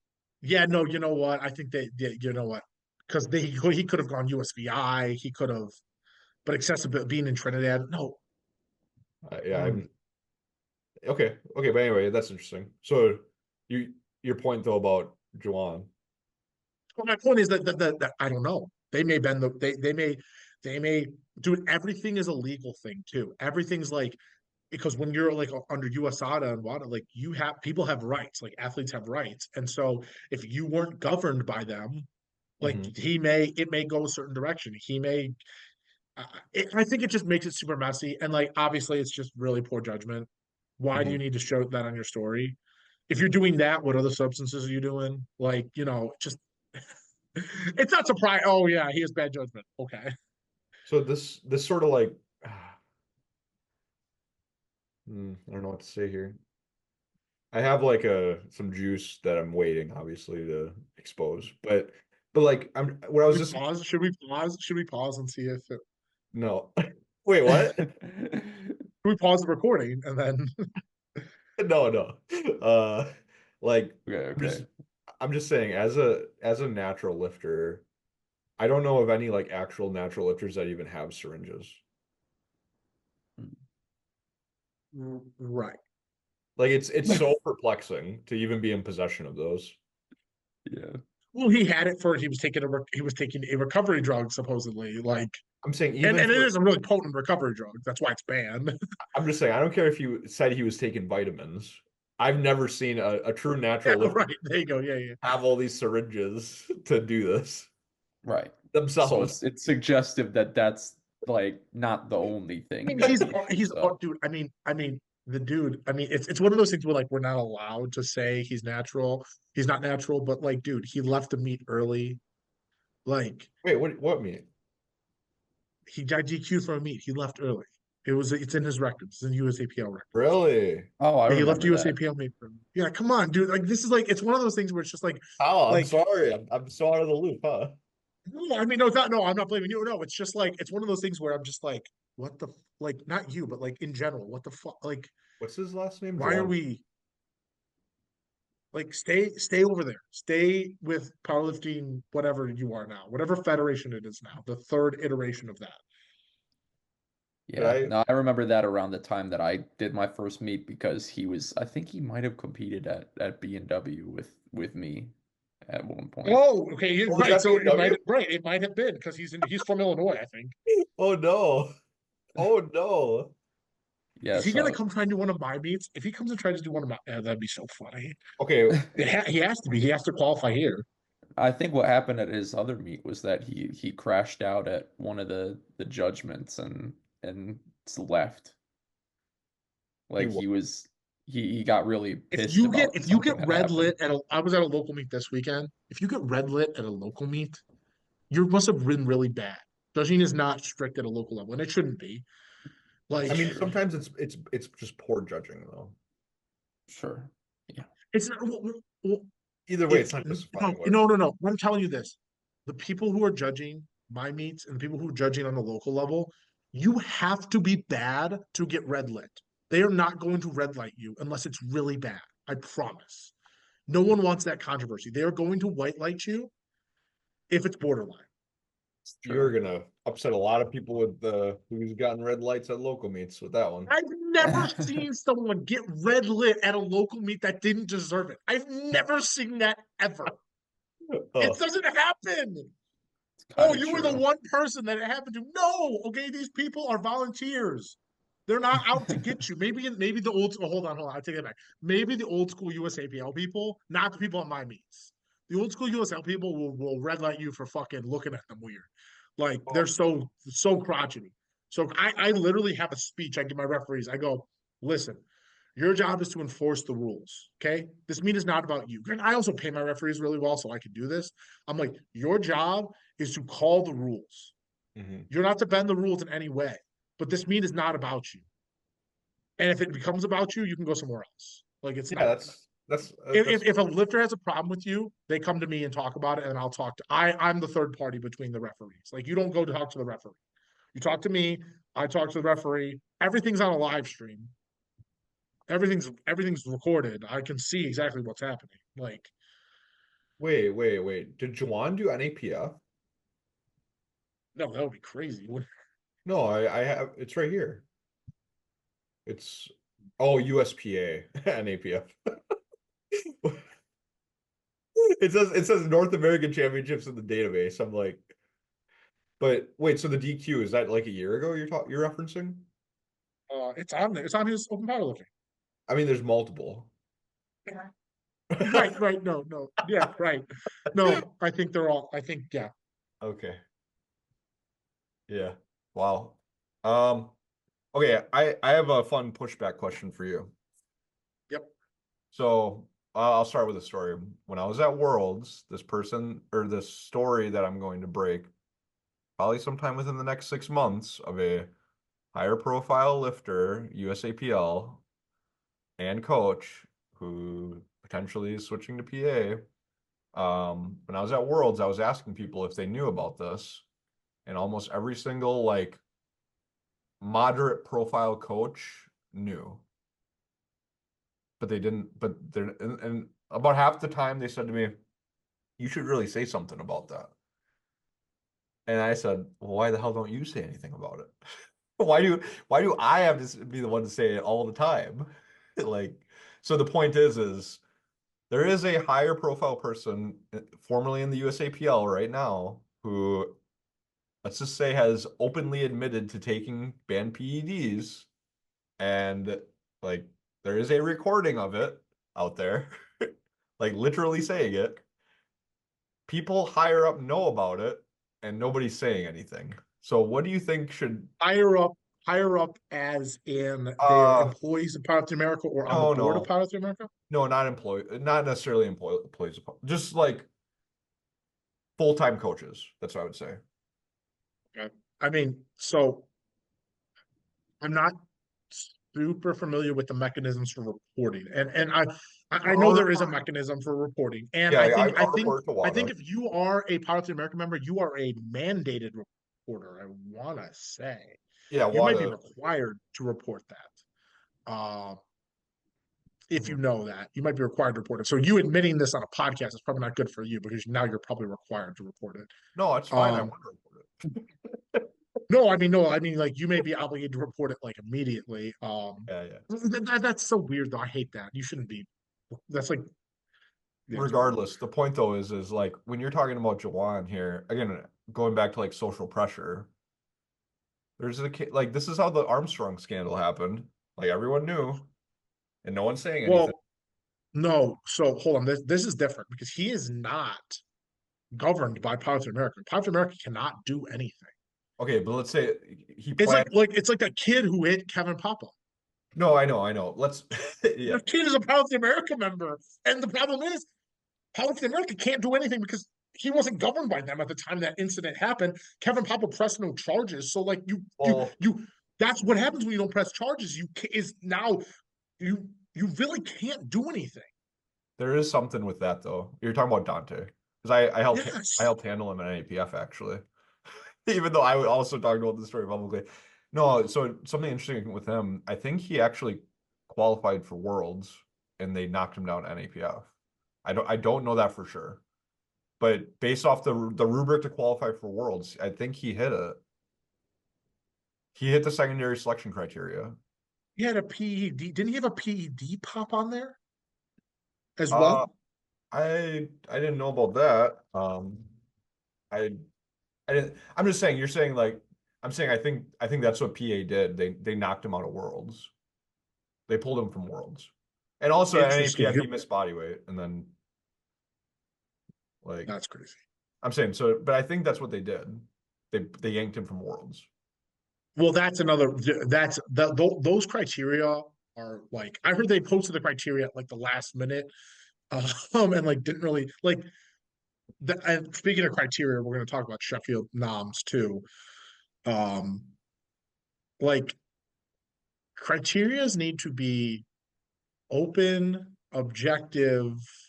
Like you can make them whatever you want, but they got to be open and they got to be public and they have to be like scrutinized. There should probably be a committee. I know I hate committees, but like there should be a committee that like does those criterias. Sure. Um, like the problem is so typically how these political bodies are supposed to work is there's executive team, right? There's like the president's staff. They do the work, right? They do all the work, they write everything up. They then bring the shit to the committee. The committee then gives their recommendations and stuff or votes on it, and then it gets done. Right. So that way there's actually someone who's getting shit done. And then the committee just checks it off, which is how pretty much everything should work. The committee should not be debating and trying to figure out shit. The committee should basically be just like serving as a secondary sign off, but there should be some sort of committee checking that shit off. Mhm. Um, but anyway, we were talking about Well, my him, point, the criteria. yeah, the point of my story was just going to be, what do you think should happen with Jawan when he joins Powerlifting America? It's not Powerlifting America is not under. You have to follow the rules. Powerlifting America is you're not. He's not under Powerlifting America's jurisdiction. He's I know never been a right now, member of Powerlifting America. but What'd what you say? happens when you because he plans on going? So here's what happens. He follows the same procedures as everyone else. He's going to be required to do a local meet to qualify for nationals. He's then going to qualify for nationals. If he wins nationals, he's going to be tested. If he tests positive, he's going to get suspended. If he doesn't test positive, he's going to go to Worlds and he's going to be in the WADA pool. And then that's WADA's problem. It's really not Powerlifting America's issue. I'm saying, but I'm saying you think that because I forget what the rule is for there's timeline rules too. Like you can't take drugs before a competition. Like there's literally a rule like if you were on drugs but you're off for this amount of time, then you can compete again. Something like that. I think it's like 24 or 36 months. he he's not governed by any of those rules. No, I know, but he will be when he joins Powerlifting America. Okay, so yeah, well, he is, but where's the test? He has to test positive in that he's not in the testing pool. He can't test positive, so there's no evidence. Okay, say what, maybe I'm wrong, but say what I'm saying is right. Say there's a rule that if you've taken a banned PED, you can't compete for 20, you have to be natural for 24 months before you can compete again. If there's the evidence out there, he would be in violation of that rule. He's gonna say, "Show me the evidence." Your picture of admitting to it on your story. Sure. I mean, that may be why he's fucked, but that may not even exist considering no one has anything and he took it Yeah, down. what okay. I was also gonna ask that too. Why is I haven't seen it. So No, everyone. Okay, so listen, 15 different people saw it on the story, okay. but again, no one's. Sorry, more than that, probably 1,000 people saw it on the story. No one screenshotted it because everyone was like, everyone sent it to their friends and goes, "Oh my god, this is crazy." And no one decided to screenshot it because everyone was like, "Oh, someone else will screenshot it." Again, How that's long the was it up same. for? How long was it up for? I don't even know, dude. It was so crazy. Everyone was like, like, I didn't even pay attention to it. Probably like 5-10 minutes. Hmm. My point was just that if this is what I think, if you take if you openly admit to taking a banned PED before you're in the jurisdiction, then you enter the jurisdiction, you should be susceptible to a ban. Listen, you're talking about what should happen. Okay, that's Uh, you. I don't care what should happen. I agree that's what should happen. That's not what's gonna happen. It's like Article 14. They give it out. They fucking they. This is the rule. This is how they're enforcing Article 14. Okay, mhm. if you did a USAPL meet back in January, okay, that's when they're starting your suspension. If you did a meet in January, March, and you did Nats in September, your suspension starts in January. That's how they're making it work. That's how they're twisting it. They're saying your suspension starts when you first violated the rule. Oh, really? Okay. Yes. So I didn't even know guess who has the potential to be at Nats? that. Mr. Denovi. Oh, PA nets. Okay, this makes sense Yeah. because some people were I I never really followed through with it. People were asking why like Sean Noriega Marcellus. was handling at Nats and stuff. So Sean Noriega can do whatever he wants because Sean Noriega was never part of the IPF. Yeah, he did Worlds in 2019. Then he it wouldn't matter because his No, because Russ, that's when they count it. but wait, when do they count it? Because Russ, this happened with Russ too. Russ did Worlds before. Oh no, Russ. Someone had inside information with Russ. Russ actually retired from the IPF. Wait, what? Yes, Russ retired from the IPF, which means he wasn't subject to anything, and then just became reinstated, and therefore didn't only had to serve a reinstatement period, not as Article 14 suspension. Again, this is what I'm talking about. They just do what they want. So everyone just do what the fuck you want. Hmm. If Yeah, anything I don't know. happens, just sue them. If anything happens, just sue them. Like 'Cause- no one wants to get into a lawsuit. Like no one does. They're gonna settle, dude. I promise. Okay. I don't know of anything you're saying. That's interesting. Wait, so you're saying hmm. The Okay. person who does need to be suspended is Marcellus because Marcellus handled at PA Nats, which means he was a member, Yep. handled at Raw Nats, and I'm guessing is going to serve a suspension. I mean, he was on Well, camera and he too. competed at a USAPL meet between that Oh, time. okay, yeah. So maybe he was just getting it, but that means he can't do Sheffield. Correct. He didn't do Worlds. Oh, okay. He was in the audience. I don't know why you wouldn't do Worlds then. Why not just do both? And then I don't know.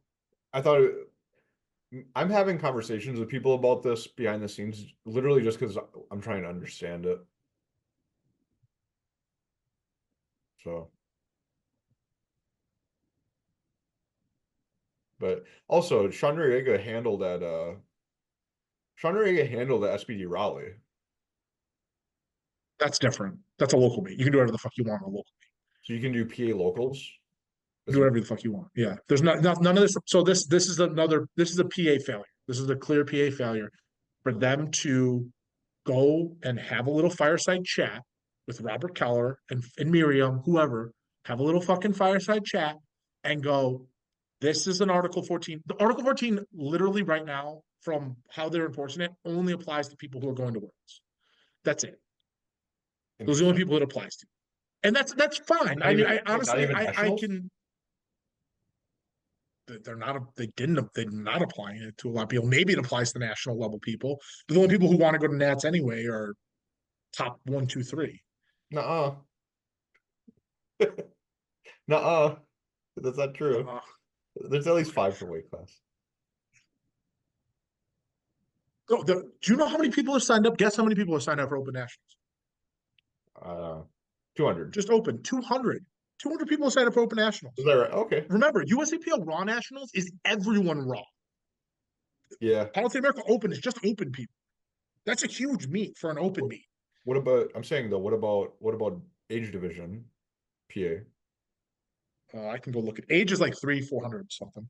So I'm saying you're pushing the USAPL Raw Nets numbers then. Oh yeah, I mean we always knew. Okay, guys.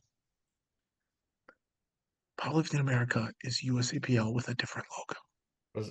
Okay. That's all it is. Okay. It's literally, can you hear me? Okay, guys, it's just USAPL. Say it with me. It's just USAPL with a different logo. Okay, it's all the same people. Dude, okay, so I was at a meet last weekend. That meet last year was a USAPL meet. This year it was a Powerlifting America meet. It's all the same people. It's the same referees with a different backdrop and different referee polos. It's the same thing. Okay. You didn't have to whisper it to us. You could have just told us straight up. I just like to be like dramatic, the whisper. okay? I like to be dramatic. Guys, there is no difference between Powerlifting America and USAPL, except Powerlifting America is an affiliate of the IPF. That's it. Okay. I think Powerlifting America is a little better ran as well. It's easier to get a sanction. There's 2 things that are different right now. One is I can get a sanction by sending an email in, and they have Sheffield and Worlds. That's it. That's the only difference. And because USAPL has failed to draw any distinctions between themselves and Powerlifting America, they're getting eaten alive. I promise you. I'd be surprised if junior age is probably going to be 500-600 lifters by the time it's all said and done. We're still, what are we, 5 months out from the deadline? Mm-hmm. There's still a couple. Yeah. This whole thing started just because I was just trying to say it's more than just the people who take top 3 doing these meets. That's all I was trying to say. It turns out it's not. No. It turns out I'm wrong. So I'm wrong. Okay. Actually, I'm gonna go look at the roster right now. But the problem is I gotta pull it into a Google Doc to count it.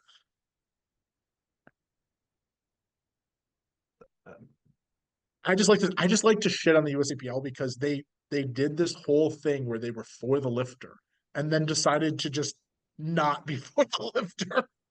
Yeah, and we know you get sassy with them too, which is okay. Yes, because I was right.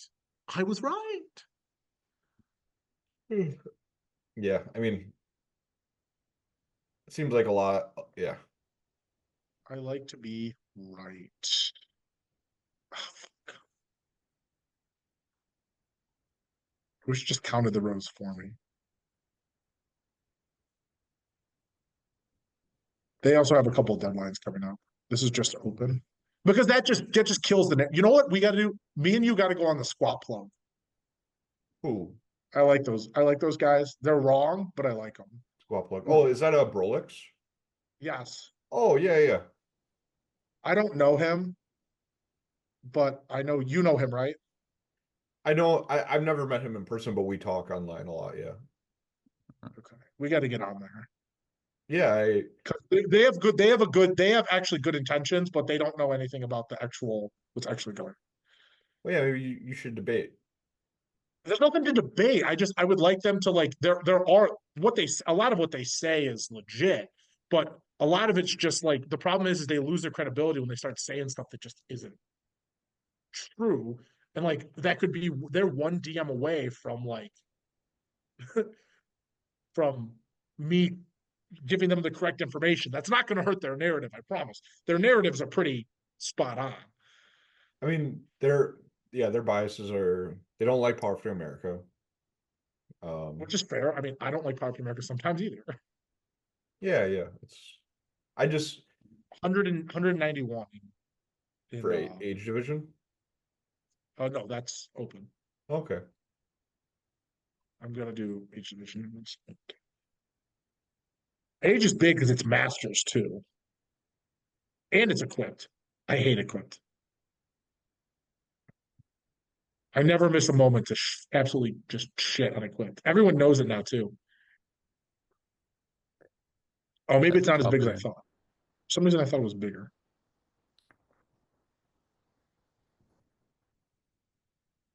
I'm about to be double wrong.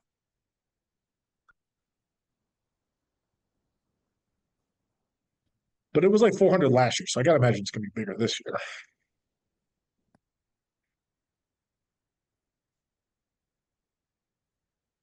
Yeah, it's actually about this. They're both about the same. For some reason I thought it was bigger. Which one am I thinking of high school? High school is going to be big because it's in Wisconsin this year.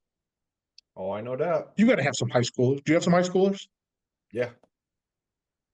Oh, that'll be fun. That's my favorite meet. I absolutely Probably run a booth. Where are you going? I'll probably run a booth there. Milwaukee. Fuck yeah. Oh yeah. I'll probably MC that one. Sure. I live in Madison. Do you know that? Yeah. That's why I kind of I don't even know why I asked because I was just confirming, but I assumed you were going to be there. Yeah. That's that Milwaukee is like the perfect city for like a powerlifting type thing. It's not like too big or expensive. It's still nice. Yeah. In parts, sorry. I find so listen, as an Illinoisan, I like going to Wisconsin for the culture. Like Sure, Yeah. the cheese curds and a pint of beer and yeah, that's nice. All right. Anything else you want to talk about with Jawan?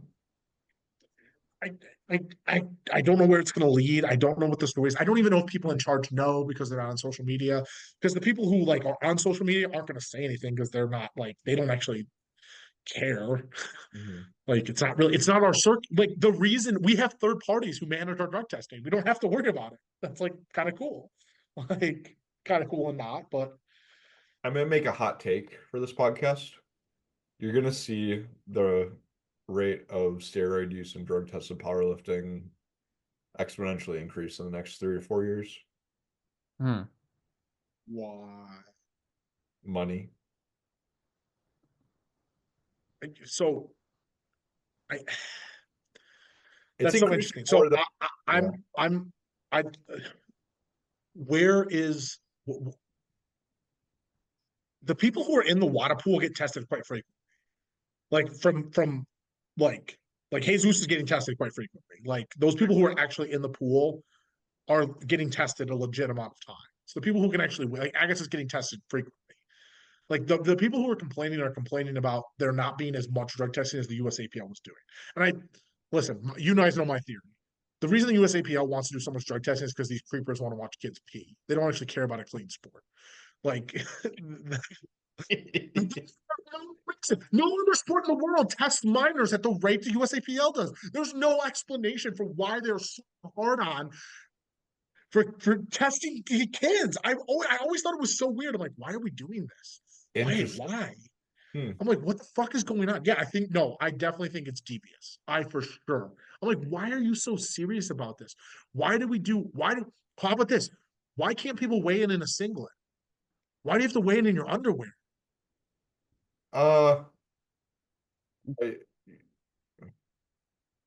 Well, you don't have to wear it in your underwear. You could wear clothes, but you shouldn't. You should. You can weigh in. I don't know about a singlet. When I said, so I used to run part of like a cryotherapy business, and people could get in there naked, and so I never told people that because that's fucking weird. I always said dress down to whatever level of clothing you're comfortable in. Yeah, like that's what it should be because like, and you should actually honestly, we should weigh in everyone in a singlet. It should. That's what you're wearing on the platform. Weigh in that. Okay, Give them the extra, give them an allowance, give them a half a kilo allowance. I don't give a fuck. Like, I can't believe. make this shit more practical. Okay, you know how like you said at the beginning of the podcast, this isn't where I thought this was going.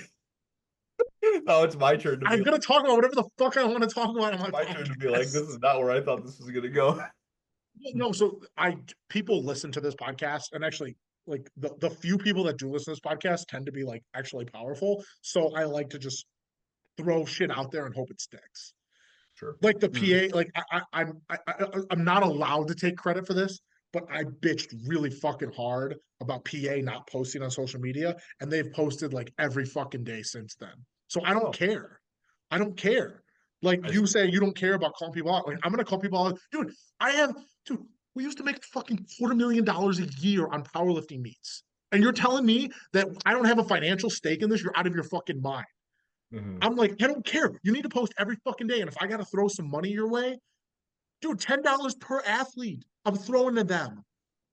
400 athletes did PA meets here last year. That's $75 per person. And I know they might have done it elsewhere, but I'm going to take credit for it, brother. So fucking post on social media. It's in everyone's interest. Sure. Yeah, that's fair. Oh, you're posting once a day? Post twice. I'm greedy. I'm greedy. Post twice. Post on your story 3-4 times. I think Except this is what they call a dude, hustler. they did a great dude. I'm not just gonna call them out. They did a great job this weekend. They fucking because the people think that PA has no local meets. Well, no shit. If you're not reposting the local meets, no one's gonna think you have local meets. It's pretty obvious. The USAPL has local meets because every weekend there's 40 posts on their story that they're at a local meet. Well, didn't they only post that too because the media Marshall, the media guy, was basically there, like it was his meet. That could be why. The Carolina one, right? That's the one you're referencing. It tends to no, they tend to post more when he's there for sure. Like Yeah. when there's Worlds or when there's Open, they actually do a pretty good job. But it's when there isn't stuff going on that they stop, and that's just not how social media works. Social media is a constant flow. And no, I don't look at all. First off, for everyone listening, Marshall is doing a great job. It's not Marshall. Marshall is just following orders. Marshall is following orders. Okay. He's an employee. He's following orders. It's the people giving him the orders that need to give him better or more orders. And if Marshall can't fulfill that because he's busy doing the 15 other things he does, that's fine. It's not his fault. It's not him. It's just we need content every single day. That's how sports organizations operate. They post content multiple times a day. If you disagree with that, the NFL posted 41 times yesterday. Like, you're not better than the NFL, and we're not the NFL, and we can't do that. That's fine, but we can post every day. And if we can't, then we need to find multiple people who we can work with to make sure we're posting every day. I know you don't like him, but Paul did a really good job at that. So I don't dislike. You know why I just don't dislike Paul? Okay, come on, like everyone should dislike Paul. Okay, like, but he actually did do good stuff. Yeah, he had 2 videos that got 2 million views each. That's what powerlifting needs. But here's the thing: if I show you a video and you think it's cute, and I show you another video you think it's cute, tomorrow you're going to forget about it. It takes time. You have to collect multiple touch points. You have to show this to people multiple times. That's how the sport's going to grow in people's eyes. I agree. You have to continue to show the Powerlifting America logo over and over and over and over again. And then it gets burned into people's brains. Oh, kitty time. Kitty paws. I'm doing that. I'm bringing both my cats. I'm going to give them a little bed. I'm going to put them right here. Yeah. But no, I agree. Wander the gym. Why not? Yeah, no. So the only reason I got on that rant is because people do listen and just continue. More. The key to powerlifting is to do more of what we're already doing, right? Some stuff is like Sheffield's very, very good. My argument is there need to be, well, Sheffield's actually problematic, but we need more and more and more. Oh, can I talk about why Sheffield's problematic? Oh, yeah. Okay. So what Sheffield does, and I know you're going to agree with me on this, so I just want people to just agree. So what Sheffield does is Sheffield artificially increases the market value of lifters, right? So Sheffield is not a profitable event. Sheffield loses hundreds of thousands of dollars. So they're taking a net loss to artificially increase powerlifters' worth and therefore no one else can enter the market. So there's your there's your hot take for today. Now um I like the concept of Sheffield. I like an all-star meet for powerlifting. The problem is it has to be profitable. Like Mhm. you can't run a business taking those kinds of biblical losses. Well, okay. Could you say this a lot? Could you like specify some numbers here? Like what's a big loss and what's all this? Okay, so big losses in a percentage basis, right? Not in a volume in terms, and then that's everything. A good business makes between a 25 and a 30% profit margin, right? That gives you and something like this that has the appeal that this has that's selling out should make a larger profit margin than that. Like 20 to 35% is like a average like good small business. That's not like it's not something like this which has the kind of the accelerant power that this has.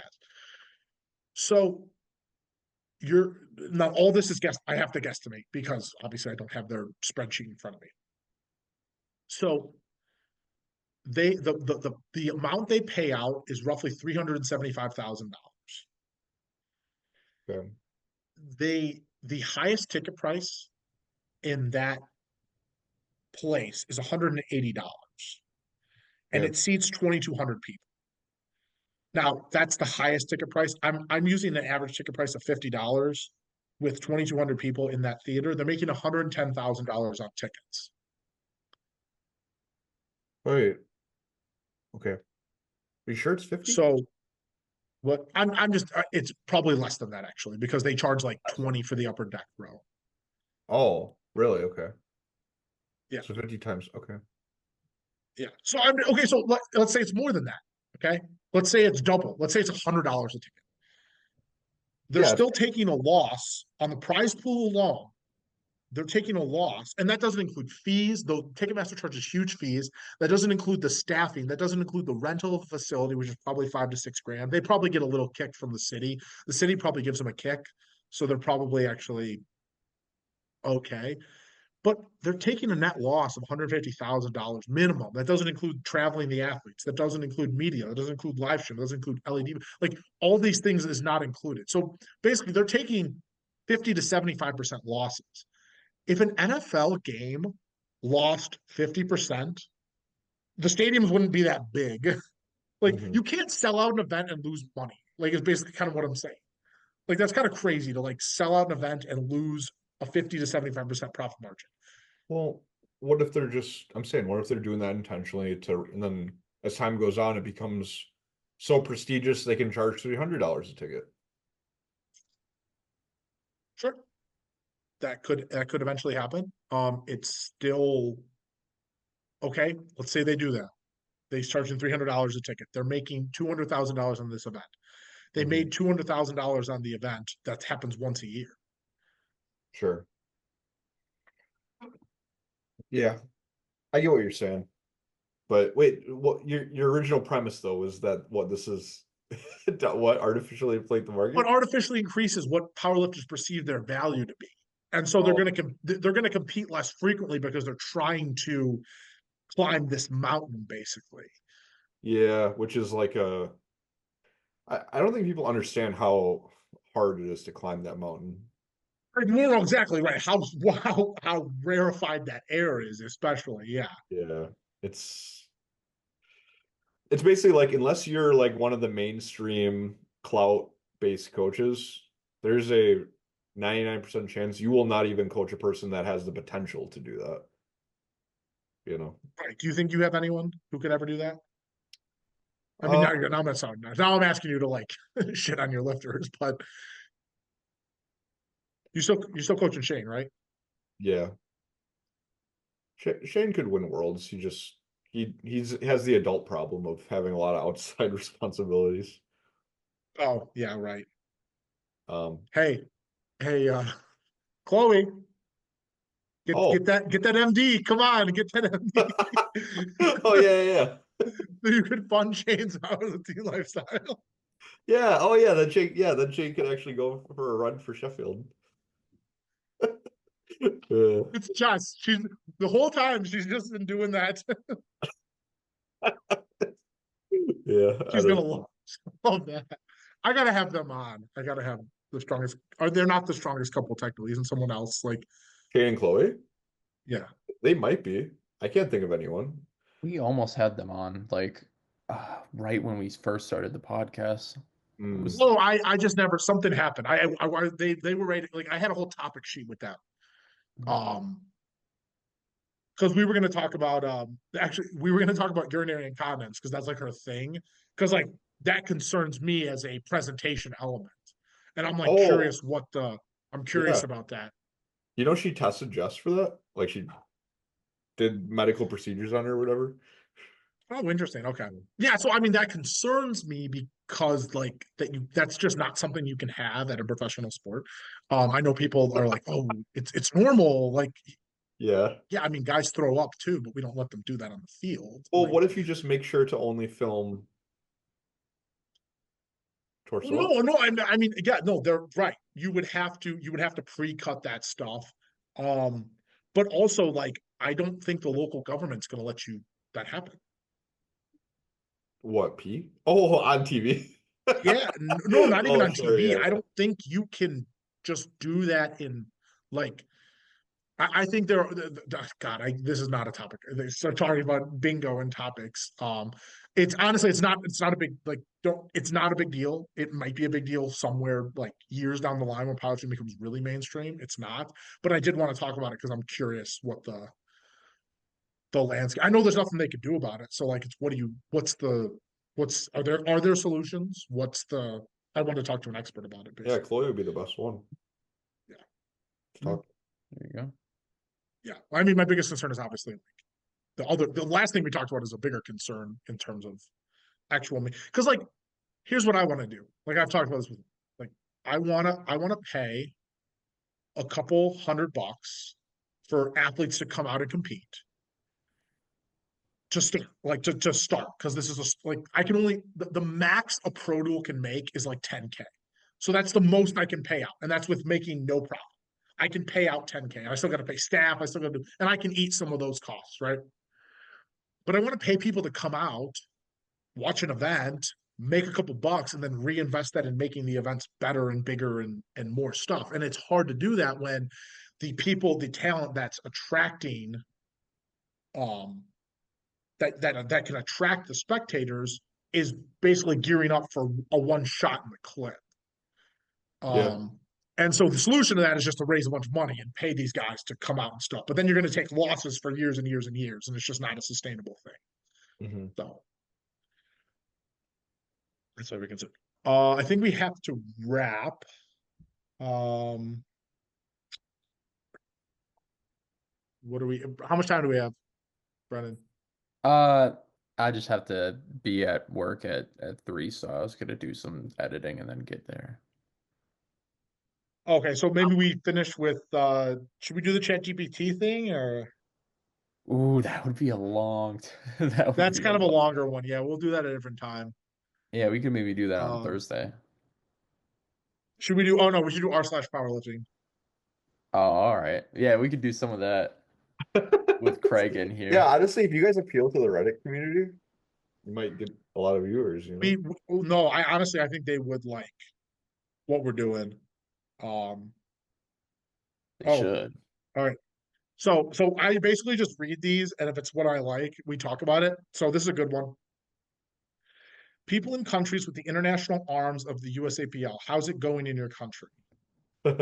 So this is in response to. Are you guys on it? Are you guys actually on it? Yeah, Yeah, yeah. yeah. Okay, I got it pulled up. so I'm actually hosting an abs meet at my gym. They're running the meet at my gym. Abs is a really popular untested. They got John Hack, all the talents moving over there. They're basically doing to feds here what PA did to USAPL. So they were working with the USAPL on their international expansion. And he basically posted, someone asked him about, are you disappointed with USAPL Ireland's first year? And he basically said that it was a total dumpster fire. Like the US, so for those who don't know, the USAPL, when you try to get a meet going with the USAPL, you it's like It's like you have to like go kiss the ring. You have to go like you have to talk to a fucking guy who knows someone who knows. You can't just host a meet. Like you got to talk to a guy like a certain guy. He's got to know someone. They have to trust him. He's got to like you, and then you can host a meet in the USAPL. And once you do that, it's kind of a little easier, but it still takes like months to get a meet off the ground. I'm like, the biggest thing holding powerlifting back in general is not having enough meets. That was the biggest issue. I mean, did you guys have enough meets up in Wisconsin? He was doing enough, right? Um, until the past year, no, it was just limitless every month. Okay, so he But was now, basically but running. now, He but was now running. there's a lot of alternatives. Like right now. Okay. What are the, what Josiah's meet or So that Josiah's meet, there's the PA Wisconsin State Championship. oh the Scott's meet? Yeah, okay. Yep. And then there's the USAPL Wisconsin State Championship. Ooh. Who's running that one? Kenny Allen. Oh, Oh man. The are your lifters allowed to compete there? yeah, How did he get that? How did he get that? literally what you said, the ring. Well, did you see my story post I said one time? I was like, I was I was like, the person who fabricates stories about people to try to move up in the world is hosting the USAPL state championship. What could possibly go That's wrong? crazy because hosting that meet now is like a cash cow. If you get that meet with that, I mean, I think it's gonna die. USAPL is gonna die, but like right now, if you get that state meet, you can only qualify for Nats via that state meet. So like you can charge whatever the fuck you want for that So meet. okay, so that meet is in January, so about 2 months, 2.5. Yeah, Guess how many people are signed up? 200. 20. What?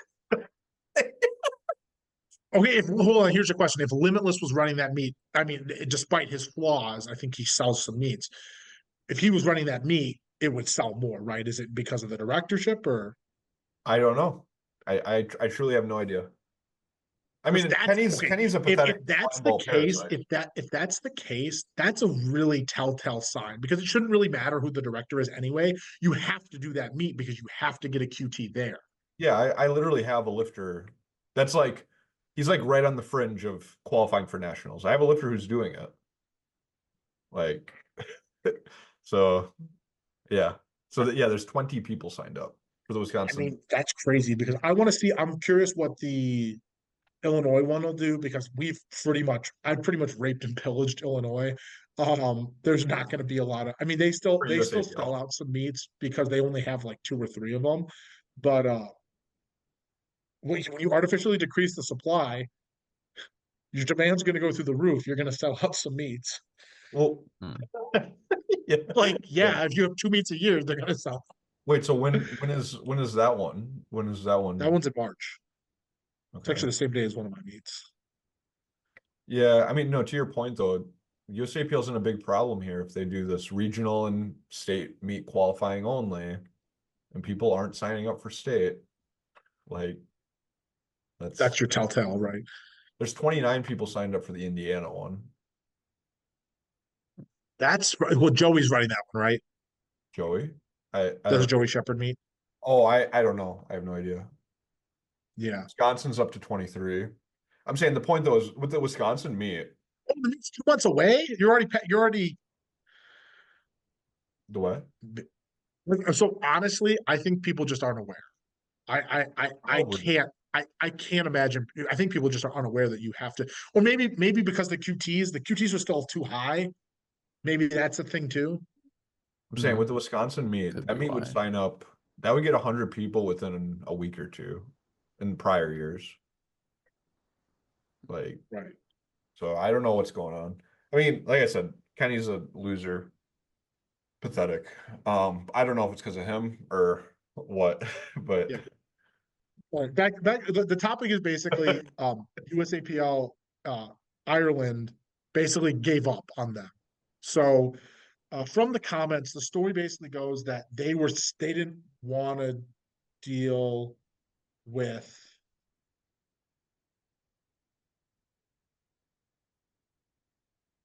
they didn't want to deal with the basically bureaucracy. For using USAPL is massive bureaucracy. It's very hard to get anything done. And so my the reason I think that is because they used to have a monopoly, right? They were the only tested fad. And Mhm. so when you're the only game in town, you can pretty much do whatever you want. You can treat anyone however you want, and they're still going to do whatever. And so that's why the meets were so big. That's why USAPL did so well. They didn't do well because they were running a tight ship. They did well because the popularity of lifting was exploding. A lot of natural teenagers wanted to do lifting, and that's why it grew. Like, and the USAPL was the option, and they were the IPF's international affiliate. So they still act like they're a monopoly just because they think they have all these, because they look at the numbers and they say, oh, we have all these members. They look at the numbers and go, well, we're still a monopoly. But now they're seeing the hit and they're just not responding. They're not competing. And so they're trying to launch internationally and they're treating their international affiliates this way. And like, that's crazy. Like, you're trying to expand internationally and you're going to treat people this way. There's some people in the comments are saying they're charging. There are some affiliates, like IPF affiliates, that don't have membership fees, and the USAPL is trying to charge those countries membership fees, Hmm. like third world countries. He says it's like $10 to enter a comp in this country, Yikes. and they're trying to charge like their standard membership fee. I mean, a lot of people around the world don't like Americans. So when you try Mhm. to make an international circuit with the with the name USAPL, Yeah. Okay, so their brand was really strong when they were doing that. And I don't think that was the issue. People keep saying that was the issue. I totally disagree. The USAPL brand was really strong. just They just didn't do what they needed to, what they promised. They promised this big pro thing. They promised that Ronettes in 2022 with Rondell and Perk and all those guys was pretty good. They just but didn't it continue to do what they promised. but it was like 99.9% Americans at Oh, Ronda. and that's fine. That's fine. You take your brand, you say, okay, it and what you do is you got to be a little more transparent. You say, hey, we're expanding internationally. We don't have a international brand. We're going to use our brand, and then once we build up more clout and establish, we will convert it into an international body. Yeah. I just yeah. And then they've done it too late. They did the IDFPA, and they're too late. Yeah. Really. We've got another story here that we might have to bring up. I mean, this happened on Thursday, but Nike actually collabed with. Oh yeah, we're definitely talking about that because that pisses me off. Okay, I'll let you have the floor then. Sounds like the Yeah, only one damn right you're gonna let me up have with the this. floor on that one. Okay, so Seb, you're the only Nike oh, Nike Strength launched I think maybe a year ago with like some basic stuff, some barbells, some colored plates, some stuff like that. Okay. About a year later, they just recently they're launching a power bar. Okay. So because they're launching a power bar for powerlifting, what are they going to do? They're going to bring in a power lifter to promote it. Okay. They're trying to sell a product, so they're going to use a representative to promote their product. Okay. Here's what you got to understand about Nike Strength. Nike Strength is not owned by Nike. oh, I didn't know that. They're not. A So company called Dimension 6 Fitness licensed the Nike logo and brand name to use to sell strength equipment. Okay. If you look up if you look up Nike tennis, it takes you to the Nike website. If you look up Nike soccer, it takes you to the Nike website. If you look up any other Nike thing, it takes you directly to Nike's website. If you look up any other thing, it takes you to Nike. If you look up Nike Strength, it takes you to Nike Strength website. At the bottom of the Nike Strength website, Craig, I don't know what site you're on, but if you're on the Nike Strength website, if you scroll to the bottom, it says the Nike Strength store is operated by Dimension 6 Fitness Company, an authorized licensee of Nike Inc. By continuing, I agree to receive a communication, blah, blah, blah. Disclaimer. oh, I see. Okay. Both the Nike name and swoosh design are registered trademarks owned and registered by Nike 6 Inc. This website is operated by Dimension 6 Fitness Corporation, an authorized licensee of Nike. Yeah, okay. What if this is antitrust related though? Sure. Okay. It could be, but like it could be they're a subsidiary. I did think about this. It could be that they're a subsidiary, that they're using it for tax stuff. It could be for that. I did enough research to think that that's just not the case. Okay. Like I think so. The CEO is a former Nike employee, but I'm guessing what happened is he said, "Hey, I want to start this on my own." Blah blah blah. Let me. He had connections. Let me license the brand to do this. It could be a liability thing too. Strength equipment tends to probably be a little bit more prone to lawsuits in this, but Nike ain't getting involved in powerlifting, guys. Oh, oh no. Like it's just not happening. And okay, hold on. Oh If no. they are, like, cool, great. But Nike's involved with high school wrestling. Nike wants to make money, guys. And so the it doesn't signal to me anything. Hmm. Every because this is it's just in a long series of people doing brand collaborations and people. I made a meme, right? I made the clown meme, right? Brand collaborations, what's going to fix the sport? No, what's going to fix the sport is having more meets that are better, and then having more meets that are better, and having more meets that are better produced, that are more easy to watch, that are more accessible. Like more is going to fix the sport. These brand collaborations are not the answer to any of this stuff. They're Man, good. It's good I for the should have athletes. known. I didn't even put two and two together when you put that I up. should have known. Like Um, it was the fifth brand collaboration in the past like month with a big company that a powerlifter did. And Hmm. people are like, "Oh, this is big." It's not, guys. We have to do we it's it powerlifters more than anyone should know that it's a large amount of work over a long period of time that yields results. Okay? Yeah. McDonald's getting into the NFL doesn't signify that the NFL's big. Right? Like McDonald's is getting into the NFL because the NFL is big, right? It doesn't work the inverse, right? You need to build an established brand and league that gets enough viewership to generate this sponsorship revenue. Hmm. yeah, I mean, but they could see because Aleco seems to be crossing over the sea to try to take America's market share. Do you know about Well, that happened. The Rogue Aleco So, feud thing? I'm not aware of this, but I know basically what happened is Aleco saw an opening when Powerlifting America split off. They're like, "Hey, baby," Yeah, yeah, and yeah, apparently that relationship has made Aleco so much money. I can't even imagine. yeah. Everyone's buying Aleco now, and all Aleco has to do is so Aleco does this genius thing, and I'm not familiar with the entire deal, but basically they provide all the platform equipment for nationals. They provide a trailer. Trailer was my idea.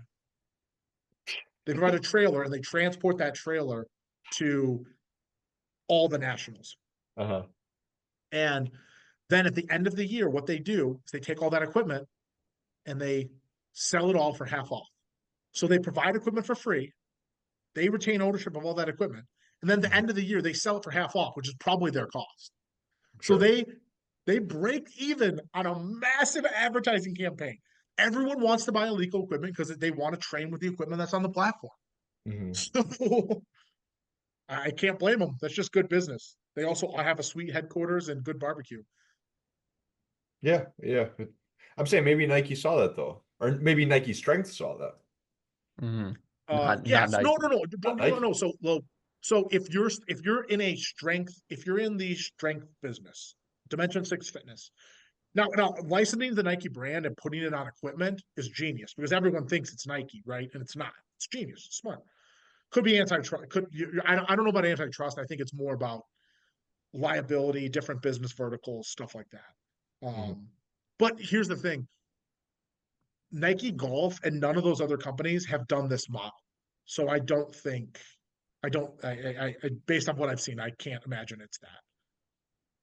Yeah. I mean, Nike Right. Golf sort of collapsed though, right?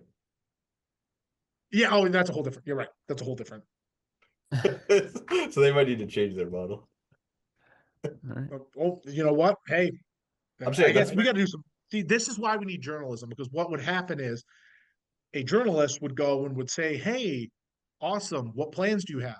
What play and companies are happy to talk to journalists. It's free press.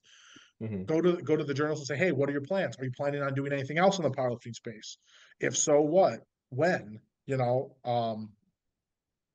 Like dig in a little deeper to find some more information. Um, like it's curious that they picked Dan Grigsby, who lifts Yeah. on a Kabuki deadlift bar. Had to say something about that. Yeah. Yeah, I mean that the reason they picked Dan is because he has the biggest shock effect. 1,153 pounds. You know, Mhm. soft, of course, because they don't Raw judge him. They don't deadlift judge. world. They don't. That Fed does not. That Fed is whitelighting everything that's close. Mm, yeah. God, they're so Uh, bad. It's it's so bad. I'm glad Abs has taken over. I'm so glad. mm. But All yeah, right. that was very insightful. I had no idea. I thought it was just Yeah, nice. no, and then you may be right. Like you very much, but I just think everyone like, okay, so what? Like, okay, he did this collaboration. So what? Is Nike gonna do a like if they do a meet? Everyone's gonna do that meet. If Nike did a meet, I want to see what SBD would do if Nike Yeah. Strength did a meet. I would love to see that. God, Nike. that would make ooh, ooh. Yeah. Because I know you're not. Yeah. God, I would love to see that shit. I'm not okay. I'm not anti SBD. Yeah, Like, you are. I just think like, why are you a Why do you manufacture everything in house? Like, that's just so like you manufacture everything in house. Like, they do all these weird things, and then are like, oh, why do we have to lay off all these people? Like, you can't manufacture textiles in England. Like, Mhm. you can't be an apparel company I who I manufactures your apparel not in China. I'm sorry, Chinese dude. A welder in America makes $70 an hour. A welder in China makes $3.50. Like you can't compete. It's the same. It's the same product. It's the same material. I yeah, promise you, they've gotten really good over there. yeah. I appreciate some of the stuff SBD's done, but I just want them to make better products. No, no way. That's the thing. That's my joke is I make. The only product they make that's good is the lever belt. And the problem is it lasts 10 years. Hmm. So they can't like repeat sell it. So like That's true. Yeah. That's a good point. I just get upset when they're very, to me, they seem a little sassy with making people wanting people to wear their sleeves. And oh, right. there's a And so the lot correct we stronger talk about sleeves the on the correct market. response to having shitty sleeves is to make better sleeves. Everyone like I don't think anyone wears SBD sleeves and likes them. They wear them because they have to.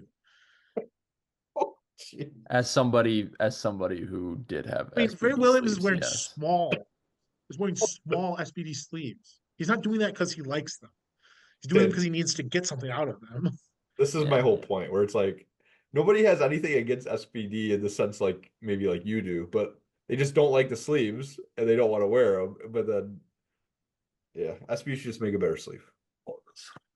Well, no, I'm like my thing is like I like Sheffield. I just think it's just it doesn't have a long enough run. It doesn't have a long enough runway. You need you need 15 Sheffields to make the sport successful. You can't just have one. Like and then listen, the sport does fundamentally need to change for it to grow. You can't grow without fundamental change. Hmm. Like the sport's just going to stay the same size until there is a fundamental change. Like Yeah. okay, Sheffield gets doubles in size. Great, the prize pool doubles. Okay, people are still not making a salary. Like you need now. If you had several Sheffields, five Sheffields, now you're talking about a real serious league. Like now you're talking about enough content. You're talking about all these good things. I mean, I think that's what they should be aiming for. Maybe they Hmm. are. I don't know. But I don't Yeah. think you can do that on an individual level. That's why the team thing came about. All right. Think we're gonna Oh, think we're gonna we wrap gotta it wrap. there. All right. Sweet. Thank you guys so much for listening to Listen for Commands. It has been, well, I mean, I'm just the producer here, Brendan Tegetoff, and He's extraordinaire, Brendan. and then we've got, of course, Sebastian Carcione and our wonderful guest, Craig Lemieux. Craig Lemieux, gosh, Don't yeah. worry. No one likes the French. It's okay. I hate the French. Their stupid accents. Oh, but thank you guys so much for listening. As always, tune in on everything. Leave a 5-star review if you guys enjoyed, and it's been all of us. Take care, guys. Thank you so much. Peace.